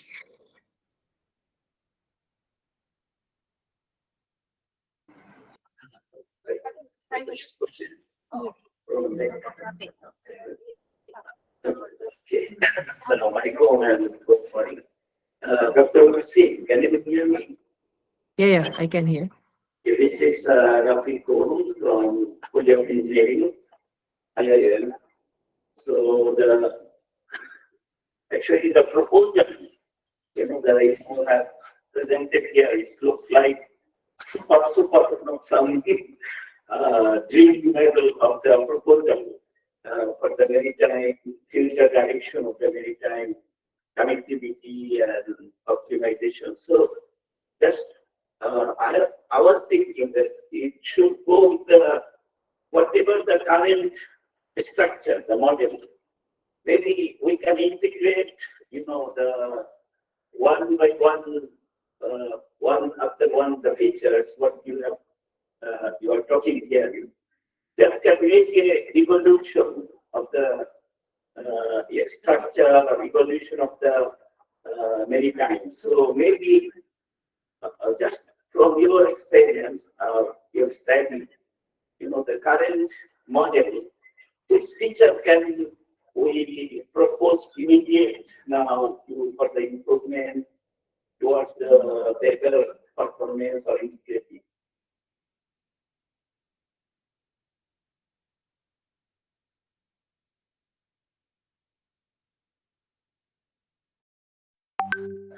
And I'm okay for the question. I'm okay. Understand. Sorry, I cannot hear clearly. No. Very clear. The sound was not clear, right? Can you hear it now? Sorry. Muhsin, can you hear us? Yeah, can hear. Connectivity problem.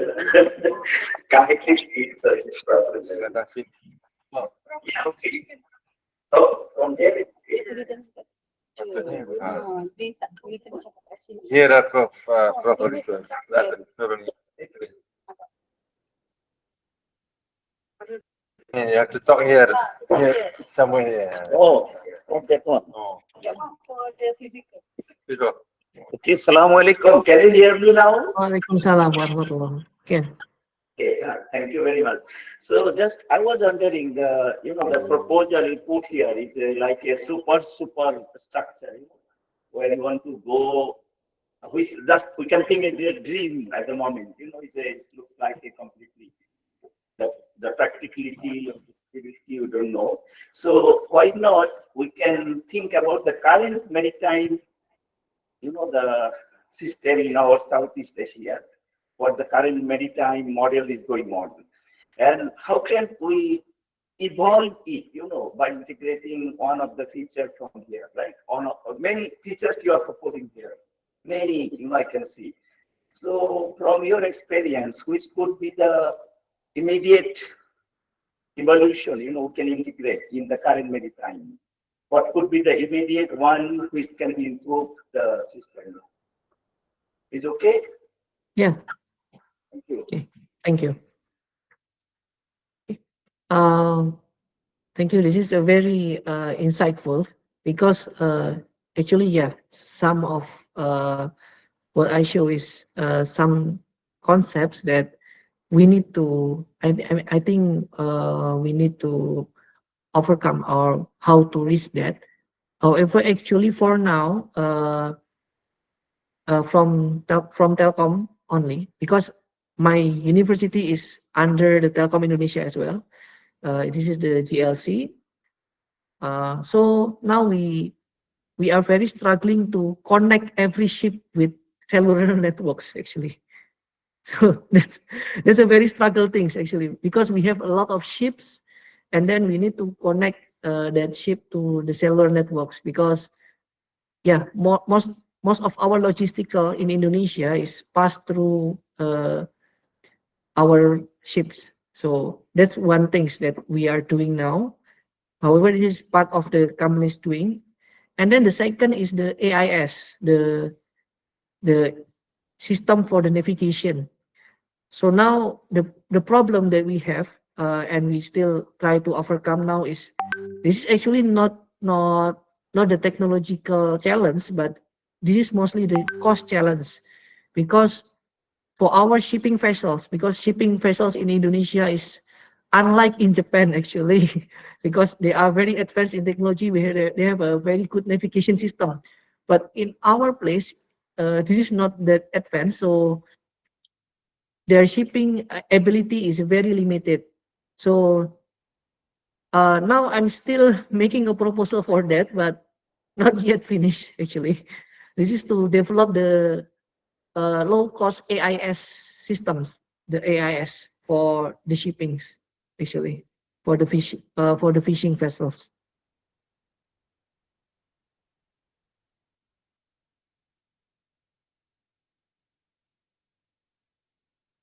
Sorry, cannot hear. If all the ships are connected with the Starlink, I can see that now most of the ships, they go through the LEO satellite, the Starlink. Yeah. So it can be very quickly, if the broadband service is very good with the Starlink, I know, in those Southeast Asia area, Oceania, right? Yep. So how the ships are disconnected then, maybe? You say that it was a challenge to ship not connected, right? With the but all the ships are now, most of them are with the Starlink and others broadband services there, right? Sure. It's okay, maybe some. Okay, thank you very much.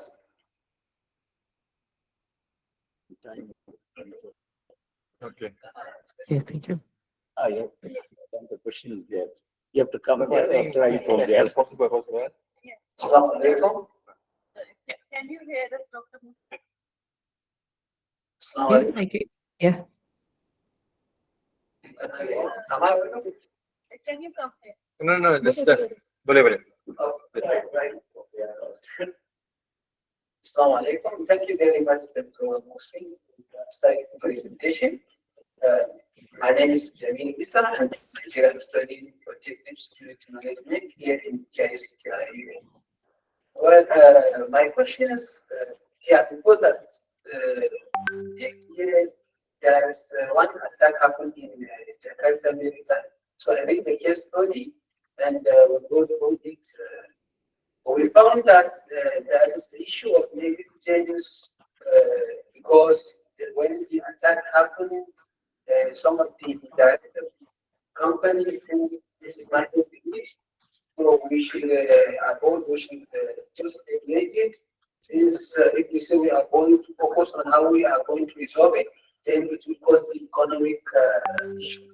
So at the end of the day, this minor glitch turns out that it affects the entire economic situation of the country, whereby it closed a lot of billions of money. So my question here is, because I see you talk about research and innovation. Because now Indonesia trying to see create some awareness as well as collaboration in order to deal with the security issue. As you said now, many times in South Asia is very important because some of the what you call it, they are come from China, Korea, and so on and so forth. So do you focus on giving awareness to show the importance of security issues every time? Thank you very much. Okay, thank you. Actually, I have some problem on the hearing, but I try to answer in the best of my knowledge. Actually, the most big issue for us now is we need to agree that in the South China Sea, that is a very conflicting regions. So in the South China Sea, we now with the government as well, we try to acknowledge how to enhance our defense there for our EEZ, how to control, how to monitor all of the fishing vessels at there. So that's what I think in in future or in this time, I will more focus on the navigation part of maritime communications. As I think that's Thank you very much. Thank you for the question and thank you, Dr. Muhsin, for your presentation. Now we will continue with the student research presentations. Each presenter will have around 15 minutes and then 5 minutes for the Q&A to present. First, we have Mr. Phyo Aung from Sunway University. Please welcome.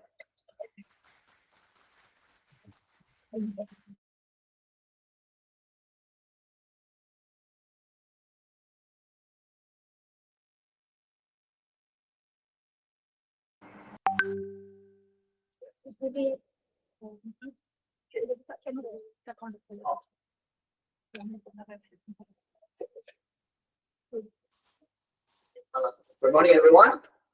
My name is Phyo Aung. I'm a lecturer from Sunway University, and thank you so much for allowing me to present my research in this event. So today I would like to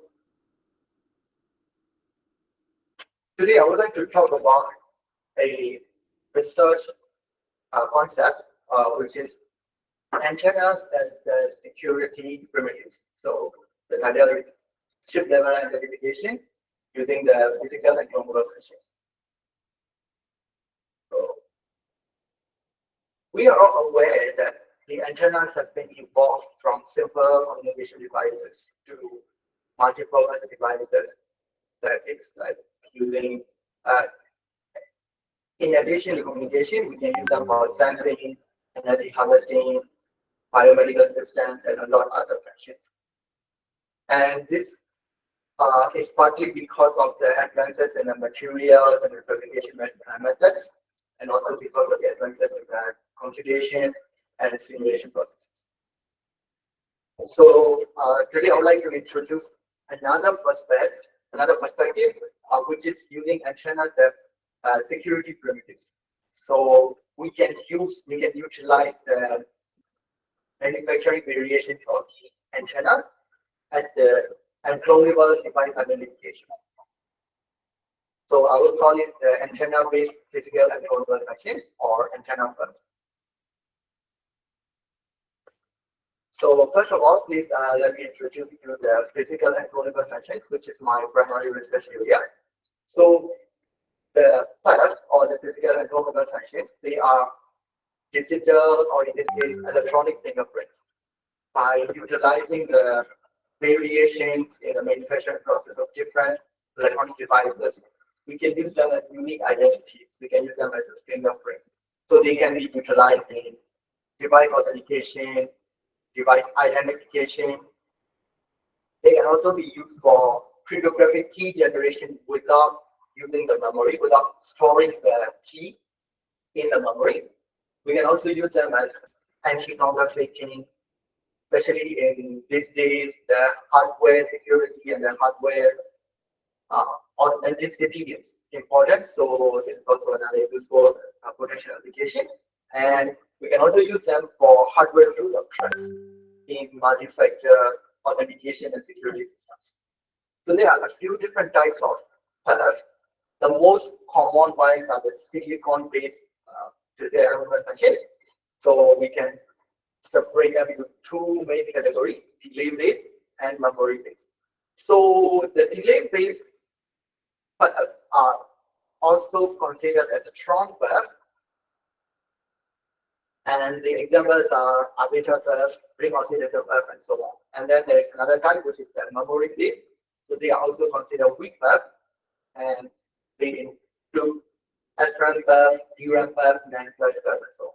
So in this case, I want to clarify one thing. The term strong perf and weak perf does not necessarily mean it is weaker in terms of security or stronger in terms of security. It's just the classification based on the number of challenge response pairs. So in the perf system, whenever there is a challenge, the system will respond with a unique ID. So for a device with a single pair of response and challenge. Those bus systems are called IPA. For devices with more than one pair of challenges and responses, they are called strong bus. But it does not necessarily indicate the security behind it or the authentication behind it with strong. But there is another interesting approach, which is using the analog base and the radio frequency base bus. So this is the topic of this. And this we can roughly classify into radio frequency bus or RF bus and antenna bus. So how do the antenna bus work? So in the design phase, design and simulation phase, if we have a single design, they will be ideal and identical. So if we run the simulation, we are expected to get the same result again and again. However, when we actually manufacture, especially for the PCB antennas, when we do the manufacture, there will be uncontrollable variations, especially in the microscopic structure. So these variations are okay to work as antennas. They are within the design variations and design tolerances, so they will be able to perform as antennas, perform as communication devices. However, they have some measurable and unique identifications, unique fingerprints within them.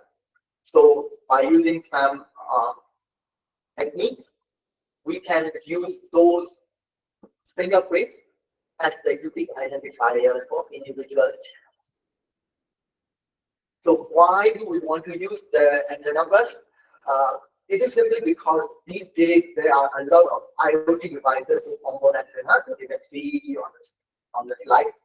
So most of them are actually based on the Texas Instrument antenna design, and most of them are window-line monopole antennas. But it's not necessarily the case. Sometimes there are other designs as well. The most common ones are the medium F and some dipole antennas also. But one thing in common is they are all mostly PCB based, and billions, multi-billions of devices already have antennas on them. So, for example, the ESP32 chip and the microbit here, they use the same antenna design, the Texas Instrument one, and then the NRF module has slightly different antenna designs. And because they are already on the chips, we can utilize the properties, the IT properties, just as they are, without adding any additional circuitry or without any additional complexity. So that will make the calculation, that will make the manufacturing process easier because there's no added cost. However, we can utilize them for multi-factor authentication. So it's not going to replace the current authentication system, but they can complement. We can add a new layer of security for the multi-factor authentication. So which part or which characteristics of antenna that can be used as an entropy mechanism? So because of the manufacturing variations, because of the fabrication error, no two antennas are identical in terms of microscopic atomic level. There will be variations, especially in the trace width, edge roughness, or substrate properties, and also the environment. So out of all these factors, except for the environment, everything else is actually kind of consistent for individual antennas. For example, one individual antenna, if it is slightly, for example, this corner is a bit wrong, then it will always be like that.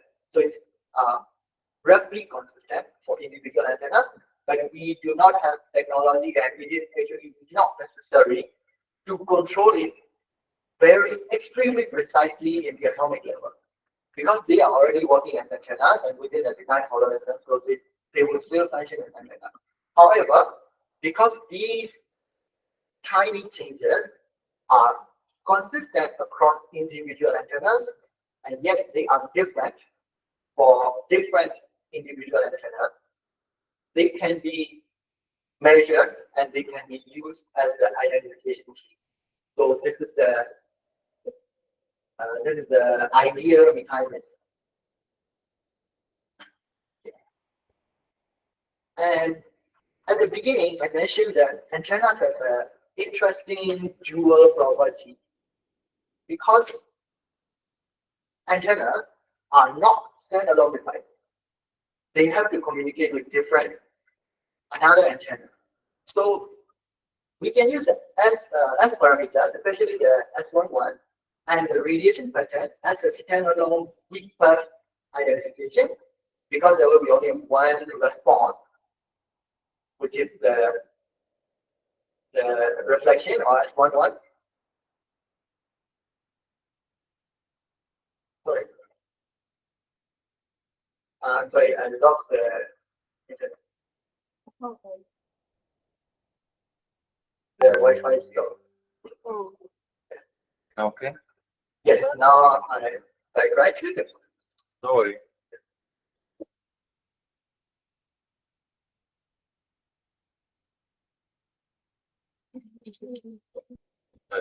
Okay. Yes. So the S11 parameter and the radiation pattern, they can perform as weak burst, like a single CRV. And then the S21 and S12 parameters, they have to work with another reference or another antenna. So depending on different reference antennas, they can perform as different challenges. So there will be different responses, and we will have multiple challenge response pairs. So they can perform as stronger. However, because we are thinking about physical individual antennas, those variations are expected to be somewhat consistent. And because this is based on the actual physical property, they are unclonable. We cannot reproduce the exact same variation or exact same antenna in the atomic level. And because those variations are physical, there will be slight variations, however they are measurable. So these things make the antenna path a possibility. So how do we generate or how do we get the path from those antenna measurements? So first thing first, we have to do the measurement for parameters and the radiation pattern cost. However, when we think about path generation or key generation, we can think of the antennas as black boxes. Instead of thinking them as what specific design they have or what specific bandwidth or parameters they have, we can regard them as black boxes and only record those parameters values, and then we can do the processing to extract the unique features from individual antennas. In this case, we may also need to use some kind of error correction and classification using physics extractors or machine learning algorithms. After that, we can be able to use those generated keys as the stable key for the security and authentication. So, like I mentioned before, there will be complex potential applications for this technology, especially in terms of modified authentication or chipless RFID and so on. So, because this is a relatively new area, there are only a few literature talking about this concept, and they are kind of scattered. So, to my knowledge, there is no publication or article mentioning as antenna directly. However, there are a few articles using the radio frequency fingerprinting and radio frequency physical and clonable functions and IC matrix. So that is also based on physical measurable variations. But isometric is not only limited to antennas, they use antennas as part of the entropy and so on. So these are some of the literature. So once again, because this is a very, very new topic, there are a lot of implementation challenges. And one of the things is other types of bulbs, for example, silicon-based bulbs, they are already digital in nature. So we can directly extract zeros and ones and then use them as the security parameters directly. However, because antennas, in terms of radiation, in terms of propagation, they are very much analog in nature. So complex possibilities, complex infinite variations are possible. So we will need more processing and more error corrections for that. Another challenge is because antennas are very sensitive to the environmental changes. Even the orientation of the antenna may influence the response, which is not the case for normal silicon-based bulbs. And once again, because this is a new topic, there is not a lot of benchmark and there is not a lot of data set available. And another challenge that I experienced myself is the research is very scattered because, for example, in this community, people are more towards the antenna design and propagation. And then when we talk about cyber security and hardware security, they are also more focused on a specific discipline. So it's very scattered and there is a research gap and also collaboration gap within those different topics. So because of that, there is more limited data set and more limited benchmarking or previous studies. So another thing is when we introduce the machine learning and ECCs to extract the file, there is also we also introduce more complexity once again for the computation. So there is more computation complexity. And yet, even though the variation itself is measurable, but to use it as an identity, we use it as an identification keys, we still need to do a lot more computation, and there is a trade-off for that.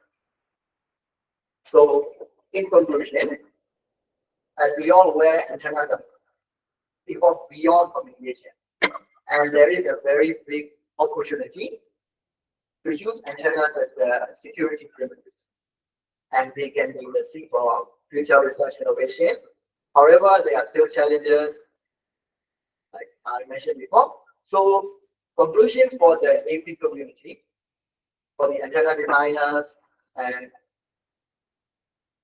everyone in this meeting, that what I want to highlight is there are some new considerations and new opportunities for the innovative antenna design that can be utilized not only as communication of sensing devices, but also as security primitives for multi-factor authentication and security.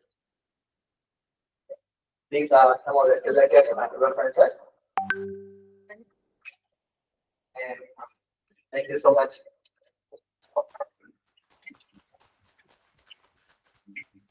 Thank you, Mr. Deep, for your insightful presentation. Now we open the floor for any questions. Hi, thank you, Salman. Always the okay, please. Thank you for the presentation, Mr. Phyo. Very interesting. Because I think this is quite new for the population community. Can you share what is the current technique that they use to do the cybersecurity at the moment? for this antenna propagation wireless? Currently, the normal security is we use the cryptographic key generation. So there will be a public key and a private key which is stored in a memory. So public is known for everyone, and then there's a private key only stored in that particular device. But the thing is, they are stored. So in theory, they can be read, they can be copied. So when we use, for example, RFID, the data, the ID is stored in the memory in a chip. So this research, what we want to propose is the ID itself is not going to be stored, but the variation of the antenna, the tag itself can be the ID. That is the idea. Thank you very much for the insight. Thank you very much. Interesting presentation. So I have one question. So we see antenna electrical performance is very sensitive for the environment. So I am afraid antenna electrical performance is not suitable for security identification. That should be more stable. Depending on condition. So how would you say?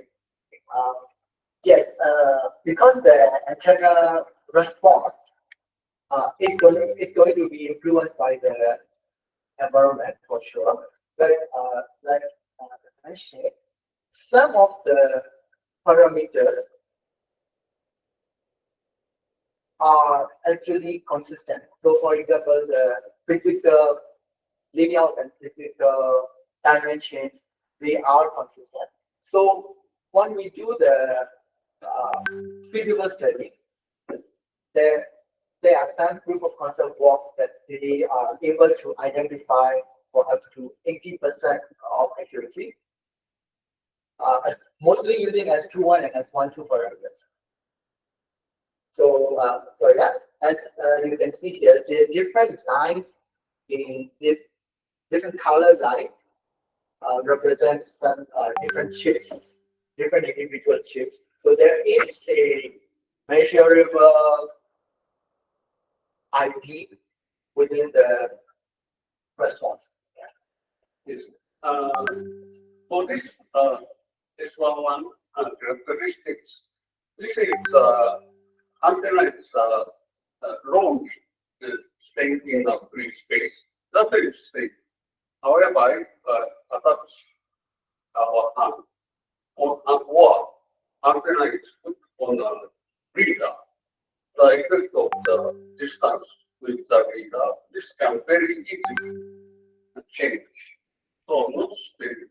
So I think that unstable characteristics is very carefully considered antenna application. Thank you so much, Malek. Yes, that is also the biggest challenge for this research topic for sure. One thing that we are considering is also using the machine learning algorithms, tiny machine learning, so which can be implemented on less computationally complex devices, IoT devices. And because all the antenna parameters are numerical based, there might be a possibility that we will be able to use pattern recognition and machine learning algorithms to identify the chips. So you have more widely consider not only S11, Yes, yes. more stable one. You have better find out. Definitely, yeah. We will look into it. Yes. Thank you so much. Thank you, Prof, for your presentation. Now we move on to the second student presenter, Ms. Sherfina Salsabila from Telkom University, Indonesia. Please welcome.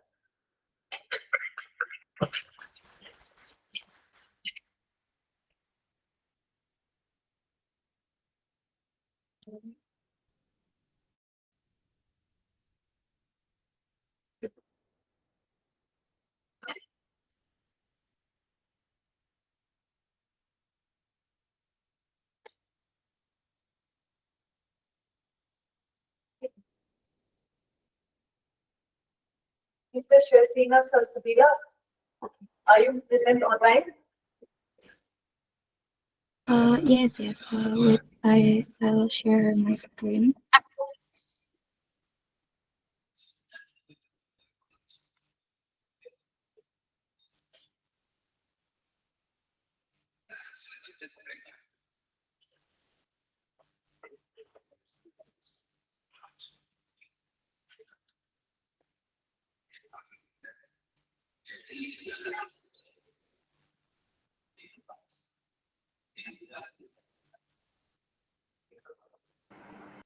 Sister Sherfina, is it possible to switch on your camera? I'm sorry, what? Can you open the camera, please? Oh.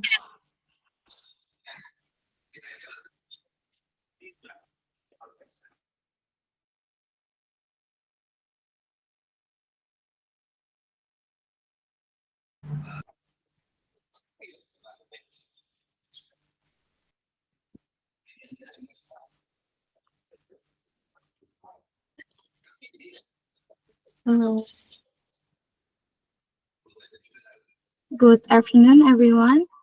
So, first, it's truly an honor and privilege for me to be here today at the AP Technical Meeting Series for 2025, organized by the IIUM Malaysia Antenna Propagation, Microwave Theory and Technique, and Electromagnetic Compatibility Joint Chapter.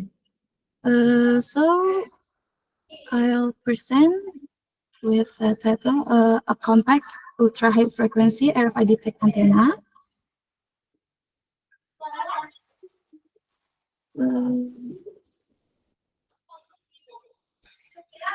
Okay, so let's explore the significance of RFID technology, which plays a critical role in example for logistic, inventory management, toll collection, and access control.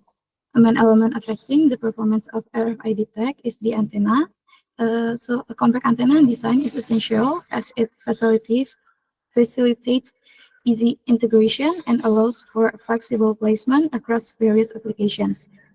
Nonetheless, challenges persist. Smaller antenna often encounter issues such as reduced efficiency, poor impedance matching, and limited bandwidth. This research addressed this challenge by utilizing a Mender line structure and a low-loss Rogers 5880 substrate. This innovative approach is designed to enhance the performance of the antenna despite its compact size. So what is an RFID? It's a wireless system for identifying and tracking objects using electromagnetic fields. It consists of tag built in antenna and the chip for storage the data, and reader for sense the signals and receive tag response. It works at different frequency bands such as low frequency, high frequency, and ultra high frequency. So for the ultra high one, it range between 860 to 960 megahertz, widely used for inventory, logistics, and access system. And how it works, the reader emits and radio frequency signals. For the passive tag, antenna capture energy and powers the chip. Tag respond with stored data via backscattering, and the reader collects and processes the data. Antenna design is crucial for efficient energy transfer and reliable communication. So this is the antenna design used in our RFID tag. It's crafted using CST Studio at frequency of 950 megahertz. This design features a microstrip patch antenna with a Mender line structure. We use the Rogers 5880 substrate due to its low loss, which is the dielectric constant is 2.2. This choice helps our antenna remain compact while still adhering to the ultra-high frequency RFID standards. So one of our key objectives was to optimize for a low return loss, specifically SO1 less than -10 dB and a VSVR of less than 2. So these specifications are crucial because they ensure the efficient power transmission, and minimal signal reflection, which are vital for the effective RFID tag performance. So this is the result of the simulation. Firstly, we achieve a resonance frequency of 950 megahertz, which is right on the target, and the return loss is at minus 28.4987 dB. So the ideal return loss is less than minus 10 dB. So we got the minimal reflected power, which is efficient for the energy transfer. On the voltage standing wave ratio, it's at 1.02 at 915 megahertz. It's close to 1, which is ideal for VSVR, and it confirms the efficient power delivery from feed to antenna. And for the radiation pattern, it offers bidirectional coverage that ensure the tag reliability from different orientation. The simulated gain is measured at minus 13.34 dBi. While this may seem quite low, but that's for the compact tag antennas. This is an expected trade-off for the miniaturization. So our focus is in maintaining a balance between size reduction and performance. But despite this, the lower gain, the performance remains more than adequate for passive ultra-high frequency RFID application. So this balance is key to ensuring that while the antenna is compact, it still effectively serves its purpose in real-world scenarios. The return loss of minus 28.5 dB and VSWR at 1.02, it's confirmed that the matching is quite good. Both of these metrics confirm a good impedance match. That means we're effectively transferring energy, which is crucial for the text performance. And about the radiation pattern, it provides stable E-plane and H-plane coverage, which translates to reliable tag readability. This ensures the tag can be read from various orientation. And about the gain performance, we have a simulated gain at minus 13.34 dBi, while this is relatively low but still acceptable for a compact passive RFID tag. So for the overall, the compact Manderline design has successfully reduced the antenna size while still maintaining the required performance. This balance between size and functionality is a significant achievement in our design progress.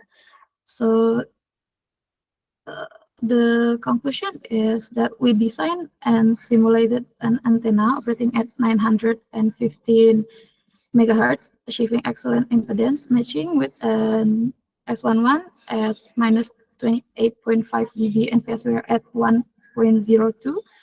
This means the antenna is very efficient at transmitting and receiving signal. And the radiation pattern we observe ensure reliability from multiple angles, which is crucial for practical RFID application. Even though the simulated gain is relatively low, but it remains sufficient for the text intended purpose. And the Manderline structure stands out as it successfully miniaturized the antenna without compromising its impedance matching. This design achievement confirmed the effectiveness. So there is some possibilities for future work suggestion. As for the design optimization, we can refining the Mandarin geometry to achieve a wider bandwidth and improve that low gain. And for the material exploration, we can investigate different substrate thicknesses or dielectric constant and explore flexible substrate for sticker type RFID tags. And for the extended studies, we can study the parametric one to evaluate sensitivity to fabrication tolerance and validation through fabrication and experimental measurement. This all my presentation. I welcome to any question, comment, or suggestion that may help to further improve this research. Thank you very much.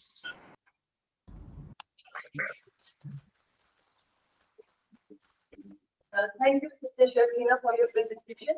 We'd like to open the floor for questions. Yes. I have the question. Yeah. Okay. I'm IIUM from BRIN. I'm sorry, what? Have you compared with the existing tag for the performance of the antenna? Have you compared? Oh yes, I already compared with existing research before, and yes, I have done that.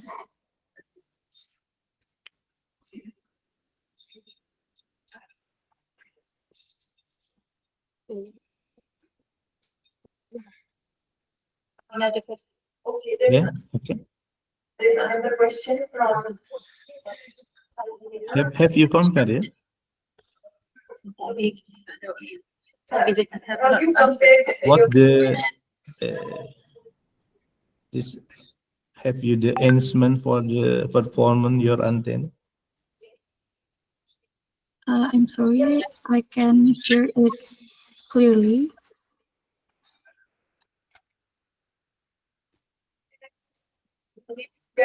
Okay, thank you. Okay, sorry. Okay, there's another question from Srina.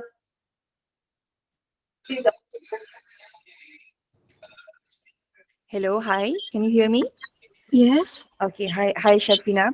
So my question is that when you do miniaturization such as meandering, you tend to lose the performance of the antenna, such as the gain, bandwidth, and efficiency.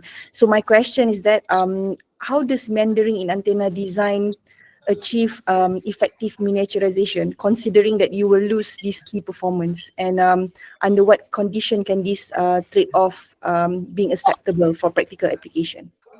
Right. So my work is for the passive tag one. So for the return loss and for the VSWR, it still makes the good one because it's lower than minus 10 dB for the return loss, and it's close to 1 for the VSWR. But for the gain one, we can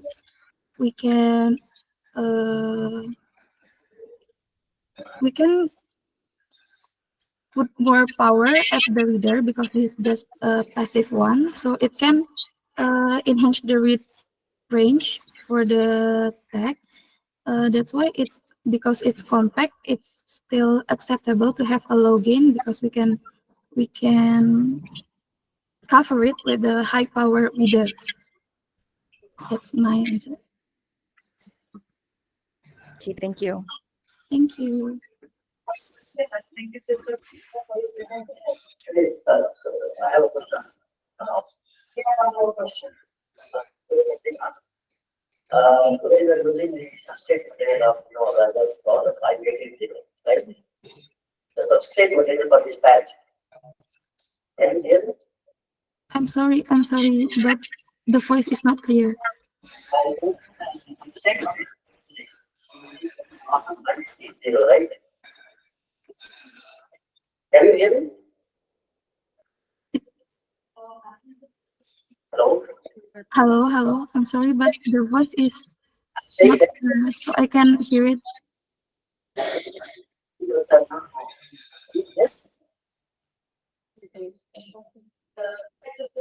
you hear another? The number can talk here. This is the connected to the microphone only for physical. You can come here. Or you can turn on. Hello.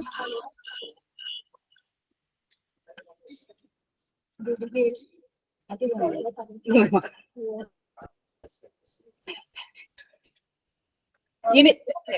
Yes.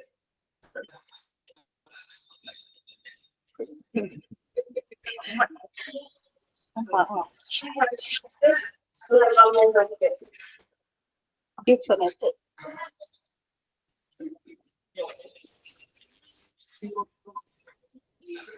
Hello.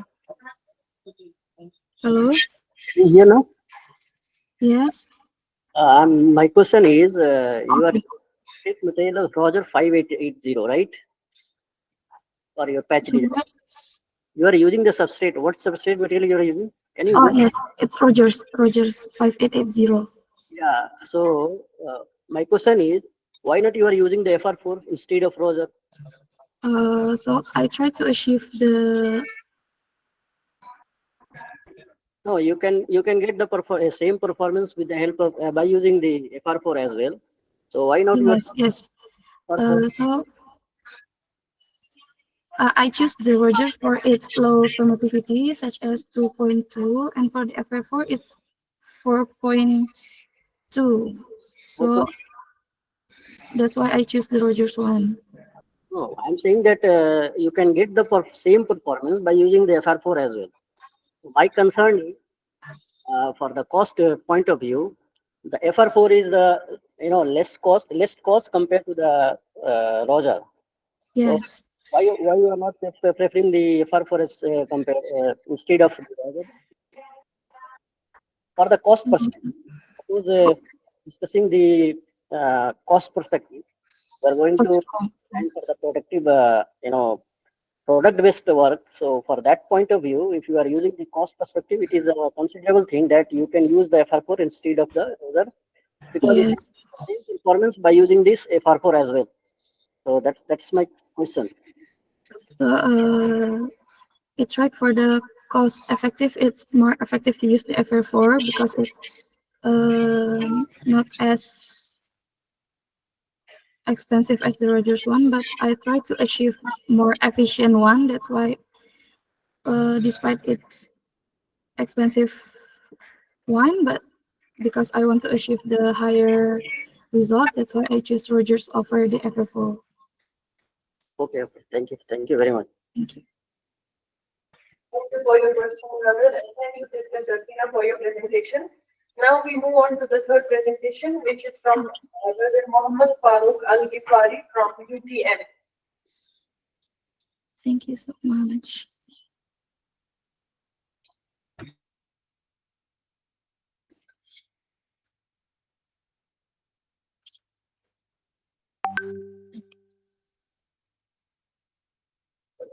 Yes.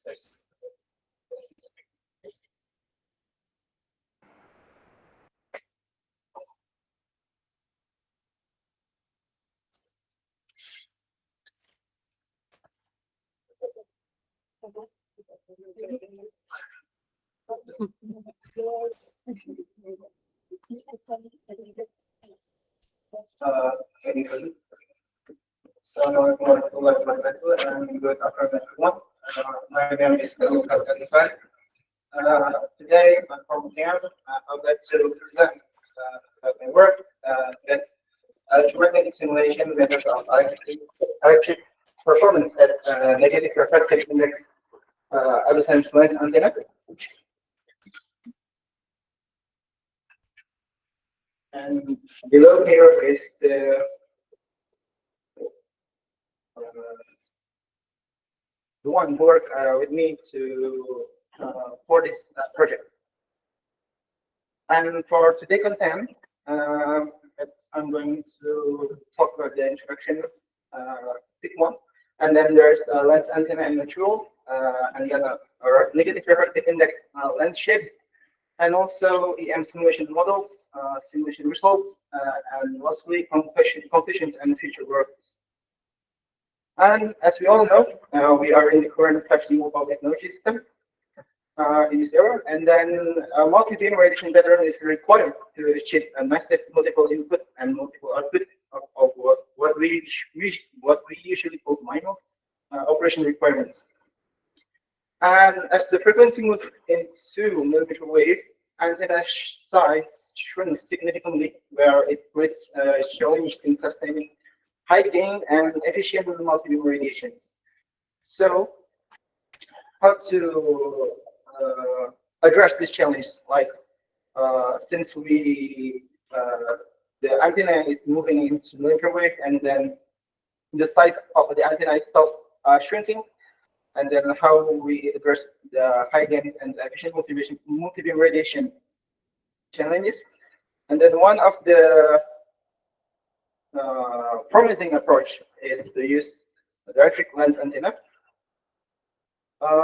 Lens antenna has a simple structure, consists of only feed horns and the lens itself. And the lens surface shaping features advantages such as high gain and a good multi-beam. And then as for the lens material, there are it's well known. And the first one is positive refractive index. It has a good multi-beam, but the structure of the lens is quite thicker. Usually, the lens itself is made out of polycarbonate. And then the second one is a negative refractive index lens antenna, which is the current topic. The negative lens offer a thinner lens structure, and it has a better multi-beam.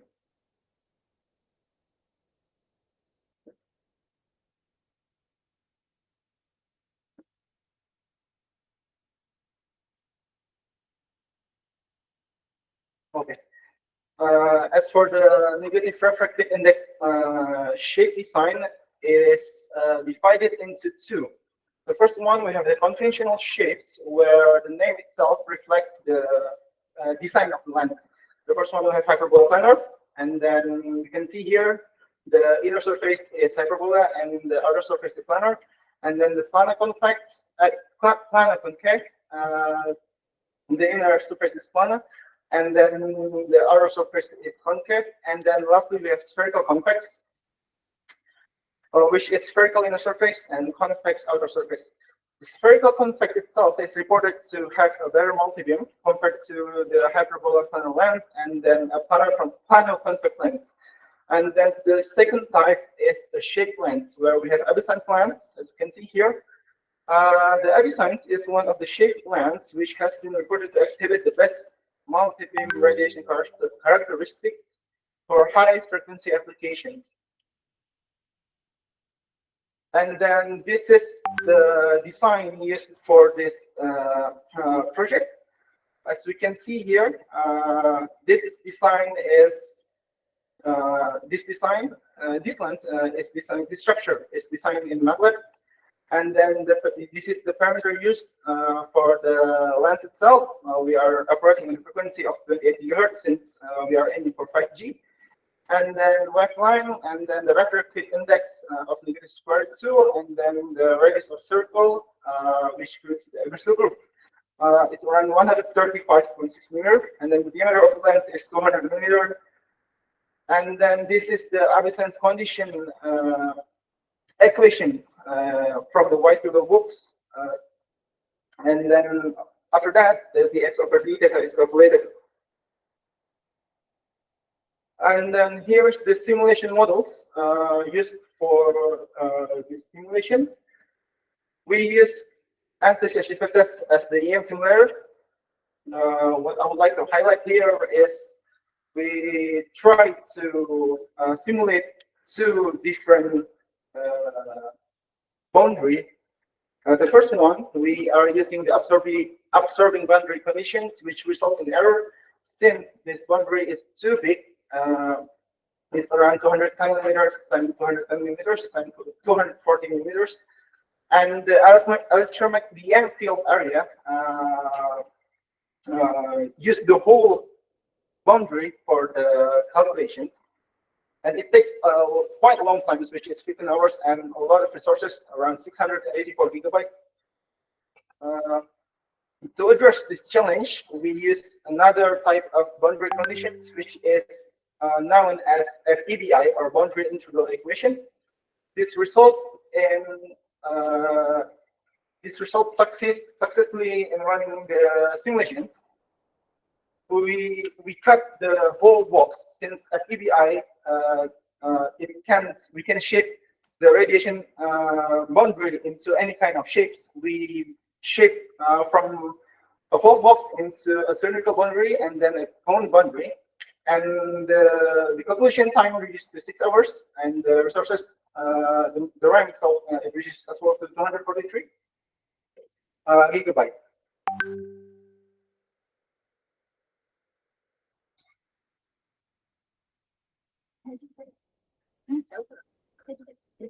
Lagi.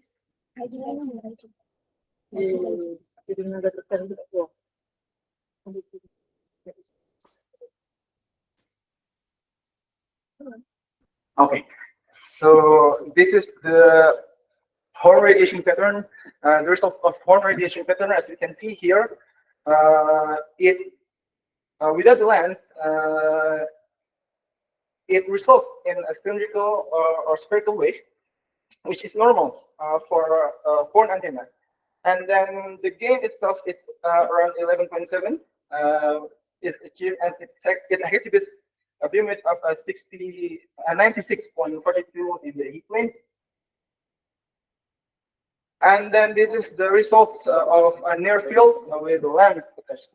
So as you can see here, typically the horn antenna exhibits a spherical wave, and after it goes through the land, it will show a power wave from here. However, deformation on the horn radiation pattern can be seen after the wave interacts with the lens surface, which may occur due to the reflection of the lens surface.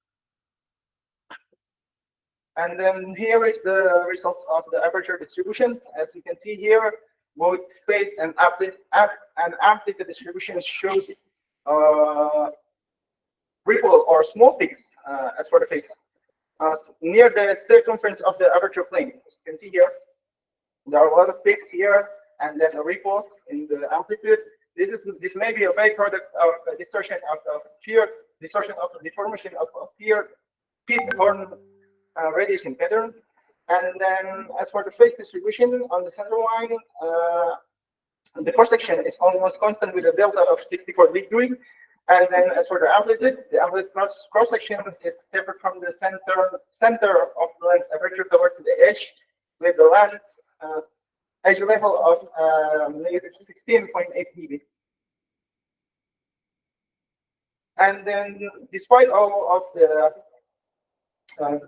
distortions and deformations, we achieved quite high gain with the simulated gain around 33.81 dBi, and then size drop of 26.6 dB and the beam width of 3.48 with the efficiency of 70% from the 100% gain. And then the theoretical gain after, based on the taper amplitude, the approximate gain is calculated within around 34.11 dBi, and then the theoretical beam width is also calculated into 3.89 degrees. The theoretical gain is assessed around 75%. And then here is the expected multi-beam results under 30-degree gain. It drops to 26.62. And as you can see here, even the deformation of the horn radiation pattern can be seen. And it affects the gain and the side lobe of the it affects gain and side lobe. And then, as for the conclusions, the negative reflective index Abelson's lens was successfully designed and analyzed to evaluate its spectrometric performance. And near field distribution showed distortion of field radiation pattern, which influenced aperture field uniformity. And then symmetric radiation pattern achieved high gain and narrow beam width with efficiency of 70%. As for future work, future improvement is needed to reduce distorted aperture distributions, optimization such as F-property and Abelson's circle position adjustment, lens geometry modifications, and possibly a fine imaging layer application will be done. That's all from me. Thank you. Thank you very much, Brother Farouk, for your presentation. I would like to say that due to time constraints, we will only be able to take a single question for each speaker from now on. If you have any questions for Brother Farouk, please feel free to unmute or raise your hand.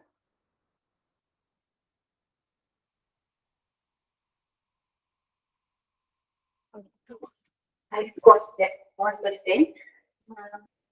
Have you considered the boundary or any other solver, like that one, the boundary, the cone boundary, can it be applied to other solver as well? Or Practically, if the solver itself has an FEM, since the FEBI it relies on FEM, then it can be applied into another solver. I mean, like another, if you mean by EM simulation solver, right? I mean, like CSP or like moment of method. Moment of method itself cannot run negative reflective index. That's why I cannot. Probably you can if Phyo, right? Phyo moment of method has FEM. Probably you can run it and apply the radiation boundary method. Because FEBI itself is from the FEM. Right, thank you. Thank you, Madam. Thank you, Brother Farouk. Now moving on, we welcome Ms. Natalia from Telkom University, Indonesia. Please welcome.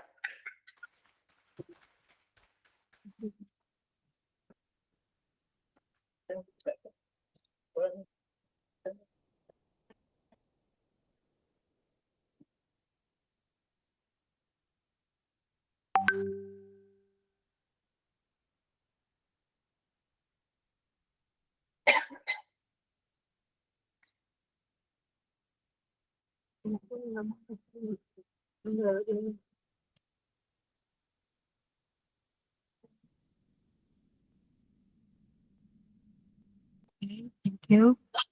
Good afternoon, everyone. First of all, I would like to thank the committee for giving us the opportunity to present our project in the Antenna and Propagation Technical Meeting, Series 4, 2025. I am Natalia from Telkom University, Campus Jakarta, Indonesia.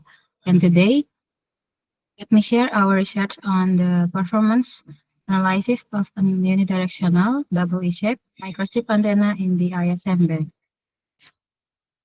Also, I would like to thank my three supervisors, namely Mrs. Camelia, Kuswain, Mrs. Levina Olivia, and Mrs. Patri Ramawati, who have guided me to complete this final project research.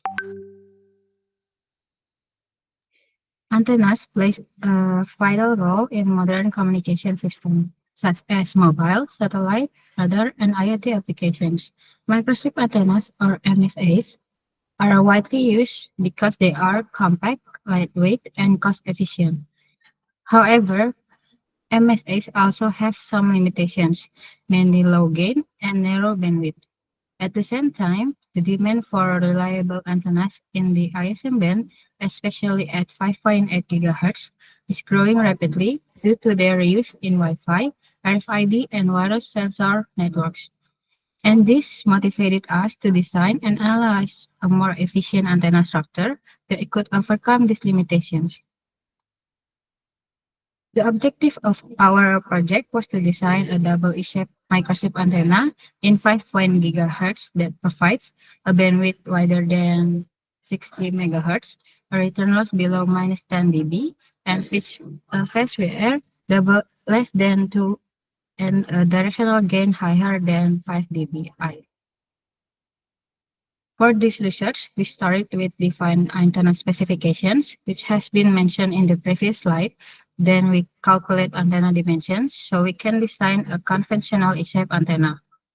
Then, by modifying the patch geometry and optimizing the fit line, we created a double E-shaped structure.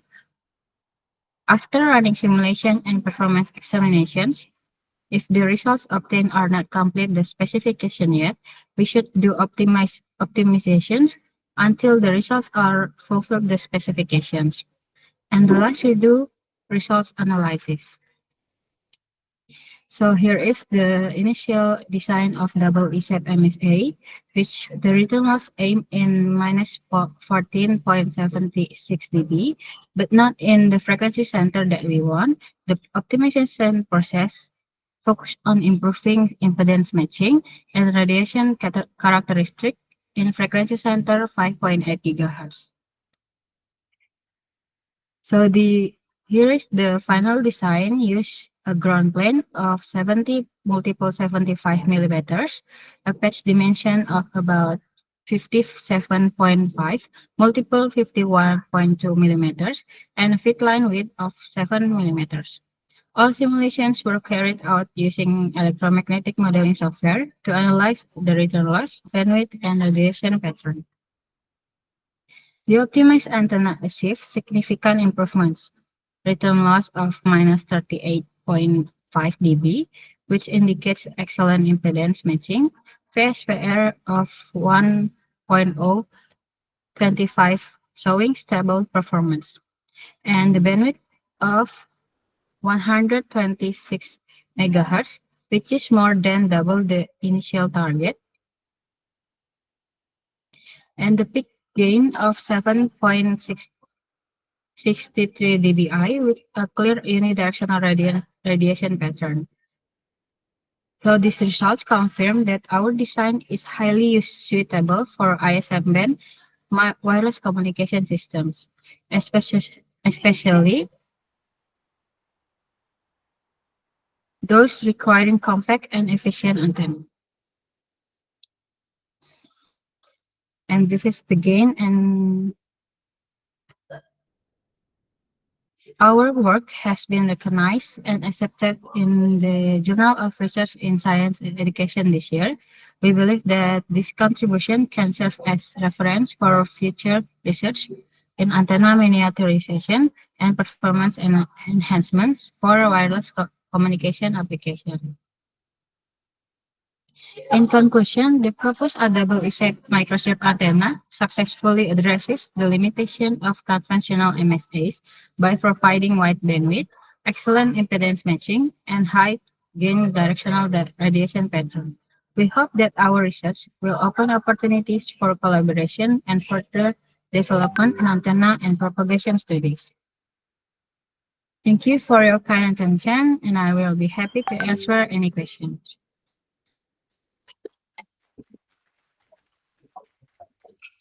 Thank you, Ms. Natalia, for your interesting presentation.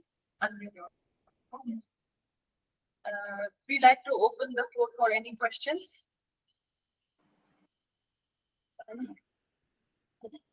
Okay, you have a question.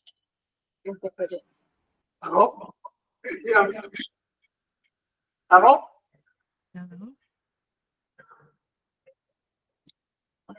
Thank you very much. Interesting presentation. I have one question. So, what is the antenna gain? Sorry, can you repeat the question? I would like to ask you, antenna gain, radiation pattern of your antenna.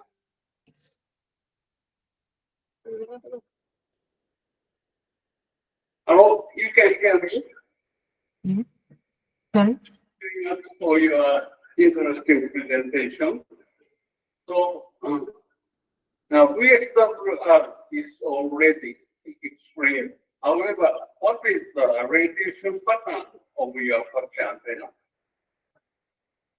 And yes, there are several previous research in this with the same topic, but the difference in this topic is I use double E-shape microstrip antenna, which in the several previous research is only use one E-shape layer in the microstrip, and I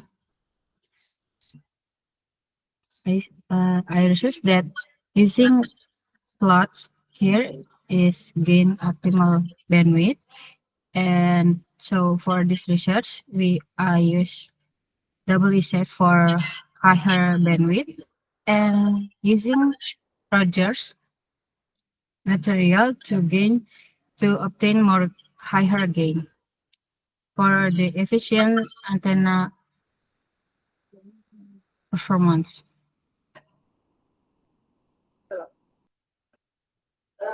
Ms. Natalia, I think Prof wants to ask about the radiation patterns of your antenna. Sorry? Prof is asking about the radiation patterns. Oh, I'm sorry.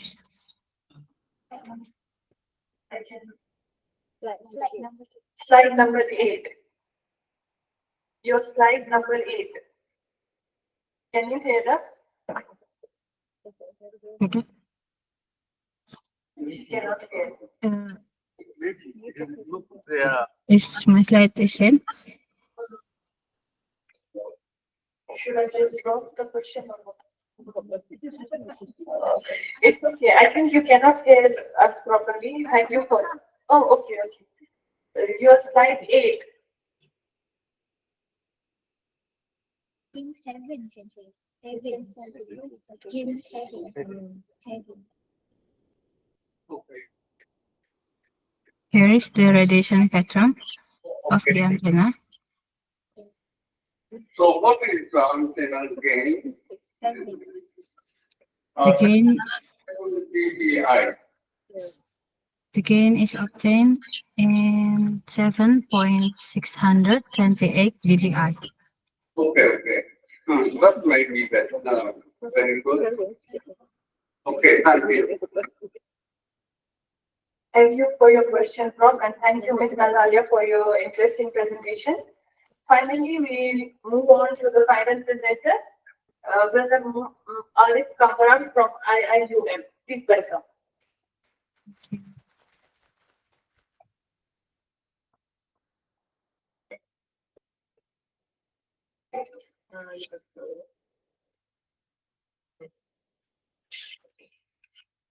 Share screen.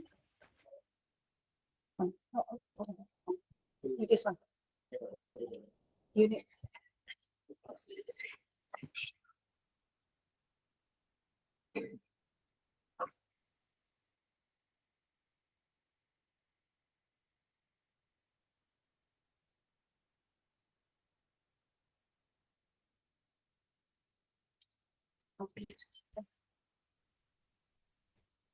Slideshow.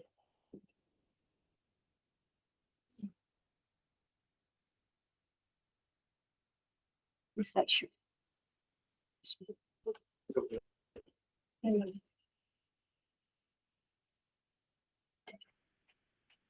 Good afternoon, everyone.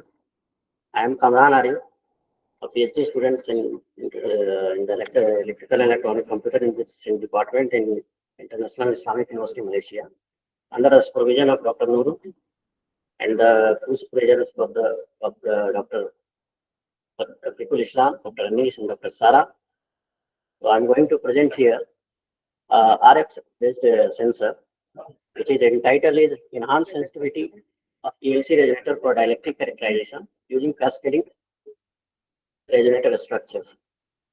So the contents of the presentation is introduction, proposed solution, numerical modeling, design and sensitivity, analysis, simulation result, comparative analysis, conclusion, and future scopes. So then in introduction, I just introduced to this RF sensor. The study introduced a new approach to enhance microwave sensor sensitivity. Focus on using ELC-based resonator with cascading structure for better dielectric characterization. Applications include material characterization or biosensing materials, oil detection, and humidity sensor. The motivation of this work is to enhancing the sensitivity in planar resonator sensor to achieve precise material characterization. Overcome current limitation in detecting a small shift in resonance frequency. So enable more sensitive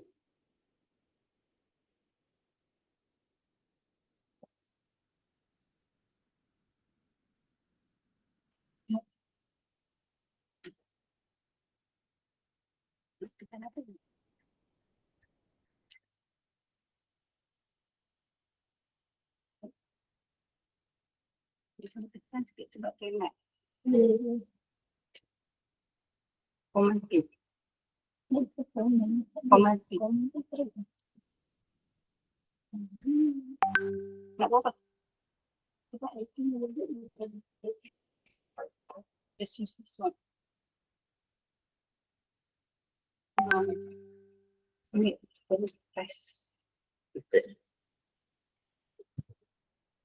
So the motivation is enhanced sensitivity in planar resonator sensor to achieve precise material characterization, overcome current limitation in detecting a small shift in frequency resonance, enable more sensitive and accurate material analysis through advanced sensor performance. So the proposed solution is to cascade ELC resonator, and the design principle for this cascading is which is based on interdigital capacitor to increase the electric field intensity in the sensing region, to improve the sensitivity for measuring the material permittivity. The sensor design is based on microstrip line coupled to cascade ELC resonator. So we have to cascading two ELC resonator so that we can increase the electric field intensity in the sensing region, and we will improve our sensitivity so that to sense the permittivity in a very minute change. The numerical modeling of design and sensitivity analysis. Actually, in this modeling, we have to design the 3D simulation in CST Studio for performance of evaluation. Simulation for dielectric permittivity values ranging from 2 to 10 permittivity, and the material sample size we have taken according to the sensing area and the height of the material we have to optimize, and we will get the 10 millimeter is the optimized height for the material in this scenario of the sensitivity. The design parameter is for this resonator is substrate we have taken is TLY tectonic dielectric material is 2.2 and loss under 2.003, which is a very low loss material. The sensor dimension is 50 to 40 millimeters square with the optimized generator with caps are there. Now, simulation results is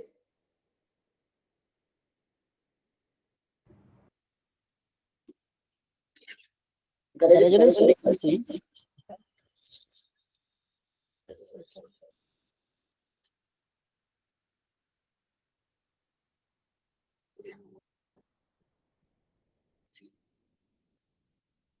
The resonance frequency is unloaded resonance frequency is 3.1 gigahertz, and when we have to load the material on this sensing region, the frequency shift with varying permittivity is from 2 to 10. So our required permittivity material we are going to testing.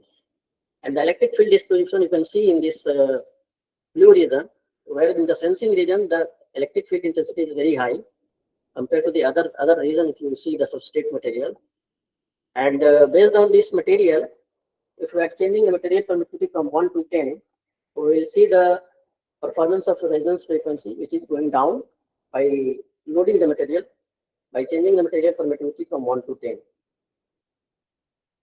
This is the comparative analysis of this sensor performance. We have, you can see the reported work from 2019 to 2021, in which the sensitivity of this material are not that much achieved, which I achieved in this work, which is 179.3.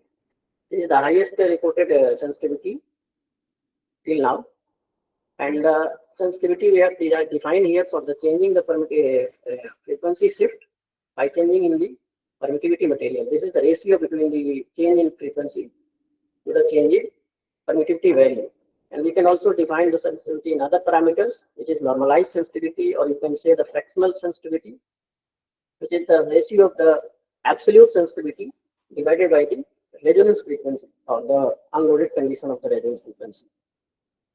So the conclusion is the cascading ELC resonator significantly enhanced sensitivity for dielectric characterization, and the sensor is cost effective, easy to design and compact. To achieve the highest sensitivity, which is 179.3 megahertz for material characterization to date. And the feature scope and application of this sensor is to explore further optimization for different frequency band, test with the additional materials and real world samples. And the potential application for this is in testing the dielectric characteristic in industrial and environmental parameters like humidity and the medical diagnosis. Thank you very much.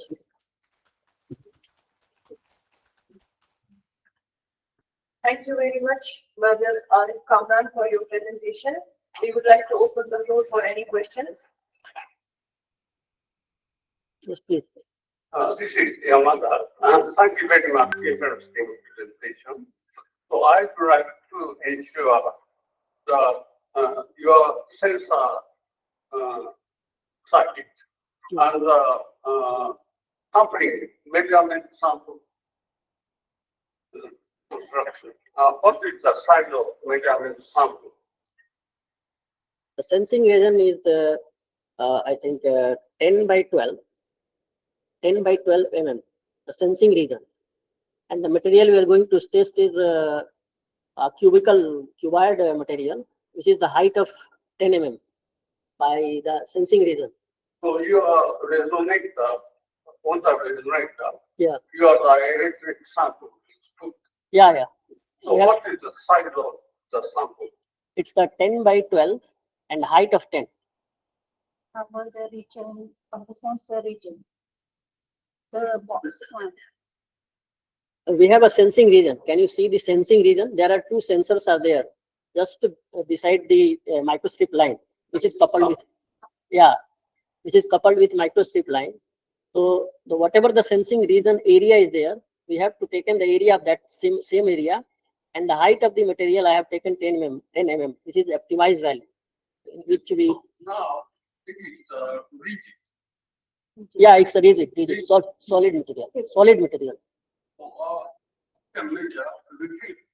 Liquid we can also measure. We can keep the liquid in a beaker, and we can put the beaker on that sensing region. So based on that, we can also detect the liquid material also. So you can measure now. You will measure direct constant. Yeah, direct quantity. Yeah. And generally, direct constant is real part and imaginary part. How is the measurement of imaginary part? Sorry, I didn't get you. The imaginary part of direct constant. No, we are real part only measuring here. I understand. The real part you measure. Yeah. How is the measurement of imaginary part? That we have to see. Maybe, and that is important. Yeah. And there is two variables. Imaginary. Yeah. So now, Only real. most measurement systems. Okay. Thank you. Thank you for your question, Prof. Thank you, Brother Arif, for your presentation. So with that, Alhamdulillah, we have come to the end of today's program.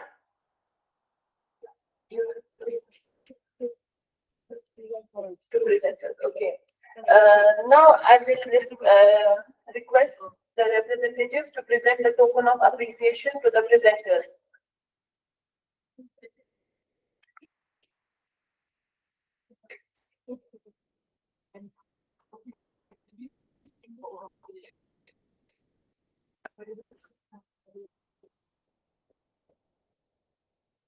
May I invite Dr. Norun?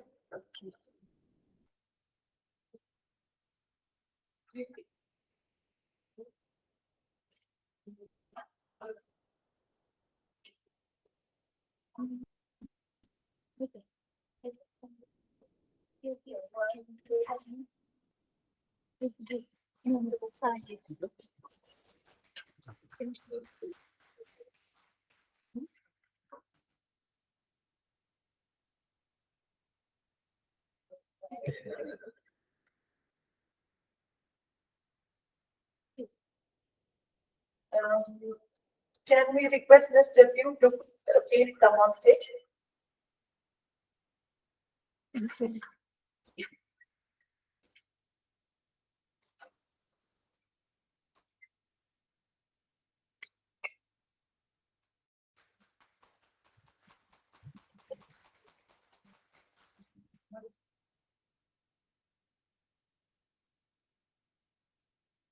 Okay, can we request Mr. Farouk Al-Ghiffary?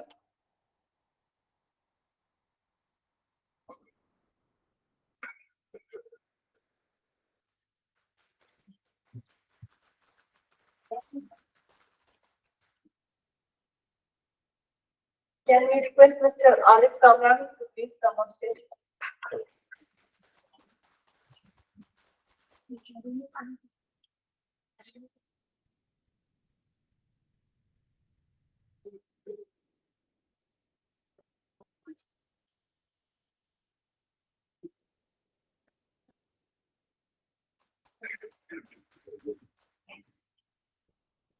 With that, we have come to the end of today's program.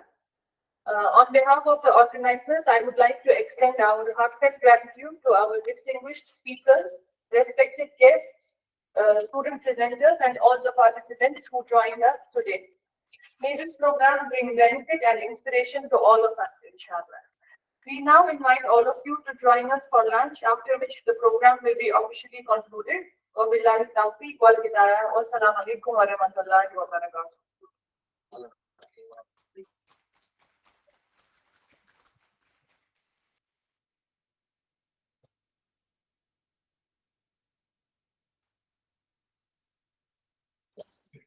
Let's go for lunch.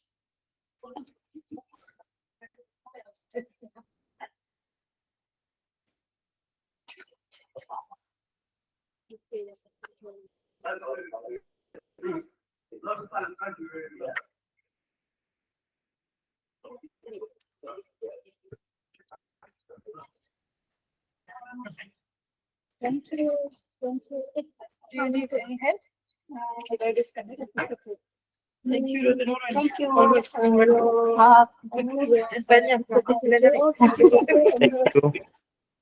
Thank you. Thank you so much. Thank you. Yeah, okay. Ya, kalau informasi boleh kita orang guna kejap. Tak ada apa kan?